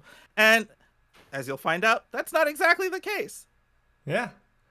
I also had no expectations going in. I knew it was an isekai. It had a decently long title, so I figured it was based on a light novel, and I was like, this is not normally my jam, so I'm probably not gonna watch it, so I'm probably not gonna review it until Mitsugi was like, no, Mason, you're reviewing it. And I said, okay. Yeah, Sorry. he was like, hey, come on and be with me and Andrew and have a good time. And then he's like, you know what? Instead, I'm gonna go freaking work in Denver and make you and Mason watch it. Sad times. So if you are the kind of person whose ears perk up when you hear isekai and you're like, ooh, that's my favorite flavor, maybe consider what Otaku and Andrew are going to say about the show more than Pancaker and Mason. With that said, recommendation time. Otaku, should the good people at home watch what's the name? The Wrong Way to Use Healing Magic. If you like simple story, the isekai genre, with a little bit of comedy and action mixed in, it'll be your jam. Is it going to be an epic jam? No. But is it a fun watch? Yes. So I would recommend it. If you just want something light and fun with some action and comedy, give it a go. Nice. Pancake. I guess if you like isekai and you just need some background noise, because honestly, you don't have to like pay attention to this shit. But for anybody that doesn't love isekai and like have wet dreams about it, you can pass. There you go. Andrew. Yeah, I said yes, because you know what we need more in this world of, and I think what we need more people to understand is that mid-shows exist. They're not only the cream of the crop, and they're not only the worst of the worst, there are shows that are just mid, and this show is just mid, and honestly, that's what's fine about it. And so yeah, if you're looking for a mid isekai that doesn't fall into every, like, to the just power fantasy isekai tropes, there is some there, obviously, but like just, oh, I am now the strongest person ever, and I'm in this world, and everybody fawns over me. No, that's not what the show's about. It's mid. And honestly, I like me some mid shows sometimes. I don't need to like think about War and Peace, and I definitely sometimes don't want to think about, I don't know, name insert schlock here. And so yeah, if you're looking for a fun mid isekai, watch the show The Wrong Way to Use Healing Magic, and that's where I would put it at. Yeah, it's a mid show, and you don't have to watch it. You don't have to watch. You go to the Cheesecake Factory. There's a big menu. There's a ton of stuff you don't want to eat. Just don't eat it. Don't watch what is this show bringing to the table? Is it an interesting fantasy world? No. Is it considered magic mechanics? No. Is the dialogue well written? No. Are the designs unique, or is the animation good? No. Are the characters developed or change or evolve? No. Is anything compelling, from the suspense to the stakes to the pacing? It just all feels so artificial and tropey. Like, it's just another, as we said, mass-produced isekai, registered trademark, whatever, that forgoes any initial spark of value to become just another generic entry. And if that is like, give that right into my veins, yeah, you'll probably like the show. But if it's anything of like, I'm going to sit down and actually watch and try to enjoy my life, no, the show is just very bland and mediocre, despite a pretty solid first episode that I'll give it credit for. But we'll get all that out of the way. This is your spoiler or not recommendation. This is your spoiler warning. We are going to get in dirty and deep with the show. So if you have not seen it and you don't care about being spoiled, keep on listening, I guess. But otherwise, thank you for listening. And okay, spoiler time. Spoilers are coming. Oh my god. Oh my goodness, I had it queued up and you were already on top of it. I like this. I like you doing this more than me. You're better. Okay. Whew.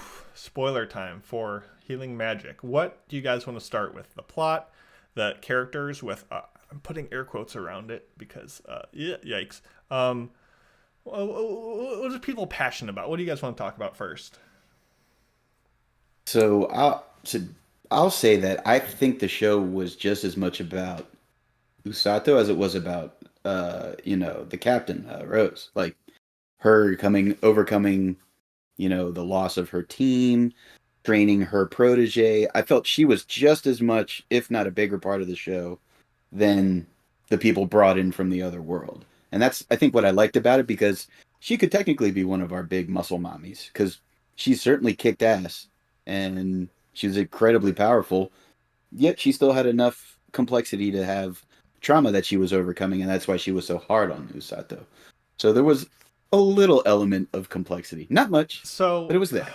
I will say I loved Rose's introduction. So Usato gets brought into the world, we find out he has healing powers, and upon finding out this thing, we're introduced to Rose barging through the door, like almost sniffing out this guy's power, and like rampaging her way to track him down. And it's awesome. It brings all this energy. It's really well animated, and you're just like, oh my goodness, I want to know what's going on. I love this woman. Like, it's intense. And really, besides Usato and Rose, everyone else is pretty bare bones, just there for either comic relief fodder or to kind of join his harem later on. And I actually really like their initial relationship. I'm a little iffy on the whole, like, overtraining as like a metaphor for like, oh, just work really hard and you'll like survive in this industry. Like, okay, sure, whatever. But really, her character, as much as I liked Rose at the beginning, kind of failed for me, because really, when we get this extended flashback, which kind of just had like the most dense and unengaging dialogue ever, we learn she was always a hard ass. She always like trained people difficultly. Then they all died, and then she was still the same person, and really she became even more like sympathizing with demons later. So like, her character did go through this traumatic experience, but she was the same before and after in my mind. So like, she was never like soft or like was sympathizing before and now she's a hard ass. She just kind of was the same Rose as always, just with now a sad backstory instead of anything else. And it just didn't felt like it evolved. So I did like her at the beginning, but I don't think they did enough with her by the end. So that was my perspective. I think that's fair. Do you have anything you want to add about that, Pancake? Or No, I think Mason pretty much covered that whole thing. I agree. I think Rose was the best part of the show, and her extended flashback was a little lackluster for me. And I didn't appreciate that she didn't really grow at all. None of the characters really grew at all. Just very milk toasty. And yeah, no, most of the characters are pretty one note for the most part, which is more or less fine. It was, like I said, a show that just like you say, to like sort of have on in the background, even though I watched the subtitles, so I had to watch it. Things I like. So Rose is a character that exists. I think we might get more with her in the second season, which they are planning to do at some point. But really, like, what I which is unfortunate is that, and I know you like that first episode. I think what's interesting about that first episode is that they bring in, they sort of like establish Usato, Suzune, and Kazuki like as this like unlikely trio through that whole first part of the episode, only to basically break them up the instant they get to the fantasy world, which I thought was kind of meh. But I kind of enjoyed Suzune as the like her character, and I feel like her backstory, or whatever little of whatever of it we get, kind of like makes her less interesting as a character, funny enough. I just like the fact that, okay, I'm the perfect person, and yeah, life is tough, and now I get to live my carefree life in a isekai that I always wanted to. And she's like the isekai nerd, like to such a degree that it creeps him out. But it's kind of fun to see how she's just like drooling at the thought of getting isekai powers and being summoned, and that kind of stuff was a lot of little fun little things here or there. I don't think the show did melodrama very well. It did what we would call a facsimile of melodrama. A lot of it, if you look at the poster, you can basically see coming anyway. But what I liked about the show is all the little fun things that it did. If we go further into like the demon army, and how the demon army views Rose as this demon of sorts on the human side, and how they're very afraid of her. But everyone views her that way, so it's kind of on brand. But even the demons fear her. And I mean, she did throw a tree at them, so. Oh, but even before that, you know, like that healing magic is in this like, I like the concept that healing magic is almost like an inversion of what people think of in this world, right? It's not just about like getting people better and healing them. It's this like offensive thing. Like the king is afraid of Rose. Like he's kind of like, oh, they find out he has healing magic, we gotta hide him because if they find out she exists. So yeah, but overall, like, the characters aren't anything to write home about. I think the world has the potential to be more interesting, but they don't go into any part of it. So if they fleshed it out and I understood more of the why the hell and the structure of society a little bit more, but it was just dropped. It was just kind of like, you're in this world. So there's You are there. 5 things I want to unpack with what Andrew just said. First of all, Suzune, definitely agree. It is fun seeing her going from this prim and proper like student president to like being a isekai fangirl, and that's fun. And really, her dialogue and interchange with Usato did provide the show the most comedy when he was like treating her electric power like Pikachu, and he's like, "Go attack!" Suzune like she's a Pokemon. Like that was funny. Or when they're at the camp and he like takes his shirt off and she's like, "Oh, I see you came equipped with a washboard because his abs are so strong." Like that was funny. It plays into characters' knowledge and tropes, and that was really well done. I like those scenes. It is overly convenient that the power of a healer is so convenient to be exactly what they needed for the final fight against the big bad demon. We'll talk about that in a bit, but while I did like the whole method of like building muscle as like recovery, because as anyone knows, the reason why getting strong and getting buff takes so long is because you have to wait for your muscles to recover.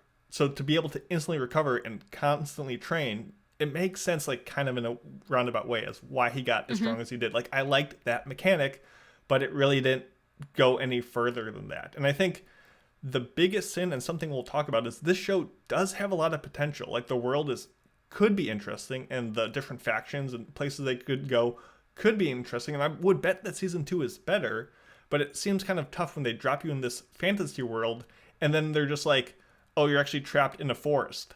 Not just once, but the same forest in the same place multiple times. Like even Home Alone 2 knows you need to change the setting. Like he gets trapped in the forest in episode 3, and then they get stuck there again in episode 5. Like they were even reusing the same set. Like it was just so like, I want to see what else is going on, and it just felt like too much time on these uninteresting characters that just felt kind of lame after a while. Like I don't need to see him talk to his animal friends over and over and over. Like it was just kind of whatever.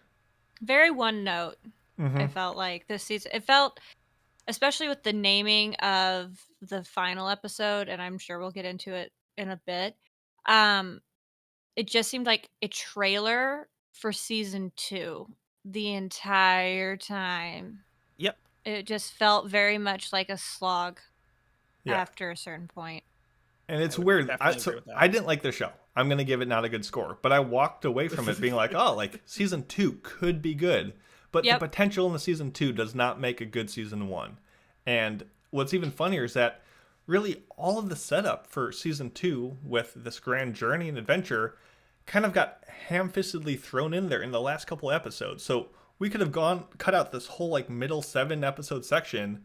Like he shows up, trains with Rose, and now they're going on the quest. Like I didn't need all of the slog in the middle. And I think that's where it kind of lost it. Even though it, like you guys said, did have moments here and there where it was like, oh, that was, a cute reference or a cute gimmick. It just became, eating dog food. I just got tired of the flavor. And another failure of it is like, as much as I like, it was fun for me, but they really didn't dive into any conflict between the kingdom of, the Linger Kingdom and the Demon Lord. They were just like, the Demon Lord's going to invade. Well, why? Because they didn't really hash out like, is it for resources? Is there some long going feud? Like nothing. They were just like, hey, they're coming. We got to get ready. And you're like, well, but why? What's the why? So there wasn't really much why. And I guess we'll just get to it now. So this whole thing kind of builds up to this big demon invasion, and we train for it and talk about it, and it builds up to this single fight that lasts almost no time. There's no threat, there's no challenge, and punches her and then heals her instantly, which fine, whatever. And then they capture him, and then he's like, "Oh, no one was healing you. Like, weren't you healing her?" And then, but she's a cutie, so now she's part of the harem. Like, it just felt like, let's ignore the fact that she's killed hundreds, if not thousands of people, but, she's so cute, we'll keep her around. And Rose, this person who did this traumatic thing of all her allies got killed, she's like, okay, you're kind of a cool demon. And I was like, what was the point? She just needed a hug. That's Rose was just like, yeah, I know you, like, killed all these homies, but we cool. Like, you know why she's cool though? Because she's introduced with a butt shot, a crotch shot, a bath shot. Like, for some reason, all the fan service, which the show did a pretty good job of like vying away from for most of the time, all got laser beam directed onto this one character, and it felt like, if honestly, I don't like fan service for the most part, but if you're gonna do it so one-sidedly, like, it just feels even more awkward. At least make all the characters fan servicey. I mean, I'm not begging that the Fox girl gets the fan service treatment, but like, come on, like, share the love. So, and like the Fox girl's reasoning why she needs Usato as a healer. Oh, but he's a healer who can fight. But you're bringing along a tribe of people who can fight anyway. So why didn't you? I'm not looking for the most like convoluted reasons here. It just felt like all the reasons why the characters did what they did were out of convenience more than any practical reason that I was like, yes, that makes sense why that character did that. So I don't know. It felt like a middle schooler could have written all of it. They were just like, that would be good. Put that in there. Yeah, and it was written with the dialogue with someone such as talent. Like, it was very expository, very just... And you know what makes this show so great? What is that? Is that it's so mid, you can now go and appreciate other shows that are much better written. Yeah, that's true. Sometimes you need to watch crud. I get that. But just also bringing it to a semi more positive note in general.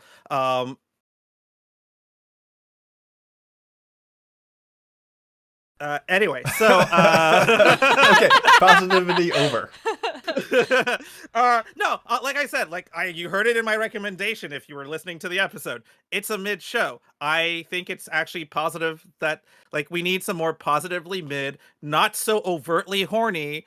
Like, even though there are some moments, like, not so overtly horny shows that exist in fiction, because it also helps us like enjoy the other stuff, right? Like, it's like I don't know. I feel like saying McDonald's is actually kind of like a slight now to McDonald's in like the right sense, because like those fries are fucking bomb. It's like McDonald's, right? You know, honestly, like, I don't mind it. I like it sometimes. It's not like the best food I'm gonna eat, right? You know, I'm not gonna have like the best meal always, but those fries are bomb though, like almost always, even when they're not the best. And that's what this show is basically. It's like McDonald's, you know? It's not a Shake Shack, you know, where I'm like going for some like good quality fast food, right? Like some like I know I'm gonna like this, and even in its worst, it's still like better than most McDonald's. But like, you know, the show is like, it's like McDonald's, like, you know, the fries are the moments, and the meal, your mileage may vary, and it's usually just mid, and like, hey, it makes me appreciate that Shake Shack that much more. This is an easy watch for sure, and Usato is not a bad character. Like, I didn't dislike him or anything. I think he just doesn't have a strong enough cast around him to make him as compelling as he could be. But he's like, everyone's pretty likable enough. This does feel, you mentioned, you know, the heroes arrive and then they get torn apart. It's kind of like the Rising of S.H.I.E.L.D. hero, except they're friends. Like, they talk through it and they're like, hey, we're best buds. And that's definitely a more positive vibe than a grimy show like that. So there's definitely, like, it just goes down easy. And there's something to be said for that. But the animation, the really half-assed, like, fade-out transitions, like, nothing was really stylistically that good. Even when it tried to, like, ape a different style, like JoJo, like, you just feel like, oh, it's just referencing that. Like, the music was it was just a subpar presentation across the board. But that's nowhere near saying, like, oh, the show was impossible to get through. I watched this in 2 days. Like, that's kind of impressive that it just was so smooth. But that's also because it was just, you know, your entire nutrition for the day, like, just pulverized in a Vitamix. So I don't know. And on something positive. Yeah. And on something positive, it just does what it does, and it doesn't upset your tum-tum if you're allergic to actually good shows. And it's not 24 episodes. It's not 24 episodes. No. But honestly, the second season, when it does come out, will probably be better. So something to be optimistic for. I just don't need another goddamn episode where the thing is just healing people who fell off a ladder, and they just have really dramatic music as they like, I'm healing your leg. Or Your running leg is around Or and more getting training. Gotta more train more. training, Yeah. and then having the voiceover of diary entries. but she Yeah. really beat me up today and it made me sad. I'm going to give her Kind of this. defeating the purpose of ending on something positive, guys. I'm sorry. No, honestly, like I get it. The show, and people are going to be wondering, why aren't we talking that much about the show? If you haven't gathered, not a lot actually happens, and that's fine. And I know it sounds like I'm insulting the show when I call it mid, because kids these days, but like, we've become so polarized as people that sometimes we got to realize that sometimes there's like a nice happy middle, right? The best part of a hamburger isn't the bread on the top and the bottom. It's the middle. Says the guy with who all goes the to juicy ingredients. So gets the you Big need Mac to go from McDonald's eat? with Like, the are bread you is in okay? the middle. I am hungry, yes. Otaka, can you say something positive before we give this a score? Or whatever else you want? Me? No, Otaku. Oh, okay. I mean, positive is just, I think that Rose was a strong female character who I was invested enough to care that she had something really bad happen to her. I know the whole thing felt rushed, but I'm not saying it's a cinematic work of art, but it was just fun fantasy that you can just easily digest. Yeah. So then there's nothing wrong with that. I think you could suggest to Crunchyroll, create a subgenre, just call it Midsekai, and just lump all those shows in together. And it's like, if you don't want anything that's going to tax your brain or emotionally invest or anything, here you go. And this can lead off that lineup pretty much. It's just an easy watch. Blue Rin was kind of cute. He was a cute bear. I will say when I'll she give was the show trying to that. pet him and he was thousand slapping her hand away, that made me laugh. Like there's some that was comedy cute. that lands. That was cute. Yeah. Okay, let's slap some numbers on this thing. Let's go reverse order, just so we get some positivity to end on. This show did nothing for me. There was, yes, moments, smidgens of comedy where I'm like, huh. And that's, your show needs more than that for me. I'm giving this one adorable Blue Rin boy out of 5. This show was not my jam. Let's go with Andrew. All right. The show is mid. And I don't mean that as an insult. I mean that in the best way. And if you haven't caught on to that by now, the amount of times I've said this statement, then you are not listening. And so I'm gonna give it well, I mean, technically a mid answer would be 2.5, but I'm gonna give it a 3. Isekai, I got Isekai, so now I'm the protagonist, but actually we're not gonna see my story because it's this other dude, out of 5. It's mid, but with an exclamation mark at the end. Exactly. Pancake. What do we got? I'm gonna give it a 1.5 journal entries out of 5. Did this show make you feel bad? It didn't make me feel bad. It just made me feel bored. Ooh, And got I'm him. too busy to watch mid. If I had more time, maybe. That's fair. And in his grand return to the podcast, Otaku, bestow upon us your score out of 5. I think Andrew and I are birds of a feather here. I'm gonna give it 3 Commander Rose punches to the chest out of 5. Don't expect much from it, but it's still easy to get through, and I think you'll walk away going, I'm not upset I watched it. Unless you're Pancake, then you might be. I'm not upset. It's just Underwhelmed. It wasted your time, and that's okay. It wasn't your jam. That's okay. It wasn't my. And that's I think okay. It also probably wasn't very good that Mason and I were both on the same episode for this because we have very similar tastes. Yeah. This is why I was not supposed to be on this episode. Because I'm actually going to watch Don't the show. worry, I am here. Yeah. No, thank you guys for giving it your love. Thank you guys for giving us your love, aka money, aka views, aka world-dominating levels of engagement on our Discord. Thanks to all who watched live. We appreciate you. Remember to be on here live in a couple weeks when we do impressions in case we have any ties that you guys need to battle out for us. Join the Discord, join the TikTok, join the Facebook, all that good stuff. AAAPodcast.com. All the bonus content is there. I believe in you. You can do this. I look forward to seeing you guys in the next episode. Thank you, Pancake, Andrew, and Otaku for joining me today. Next week, we are doing a review of Jellyfish Can't Swim in the Night. So, good luck to all of those who will be on that one. And with that said, thank you. Once again, we appreciate you. See you guys next week. Bye. Bye. Bye.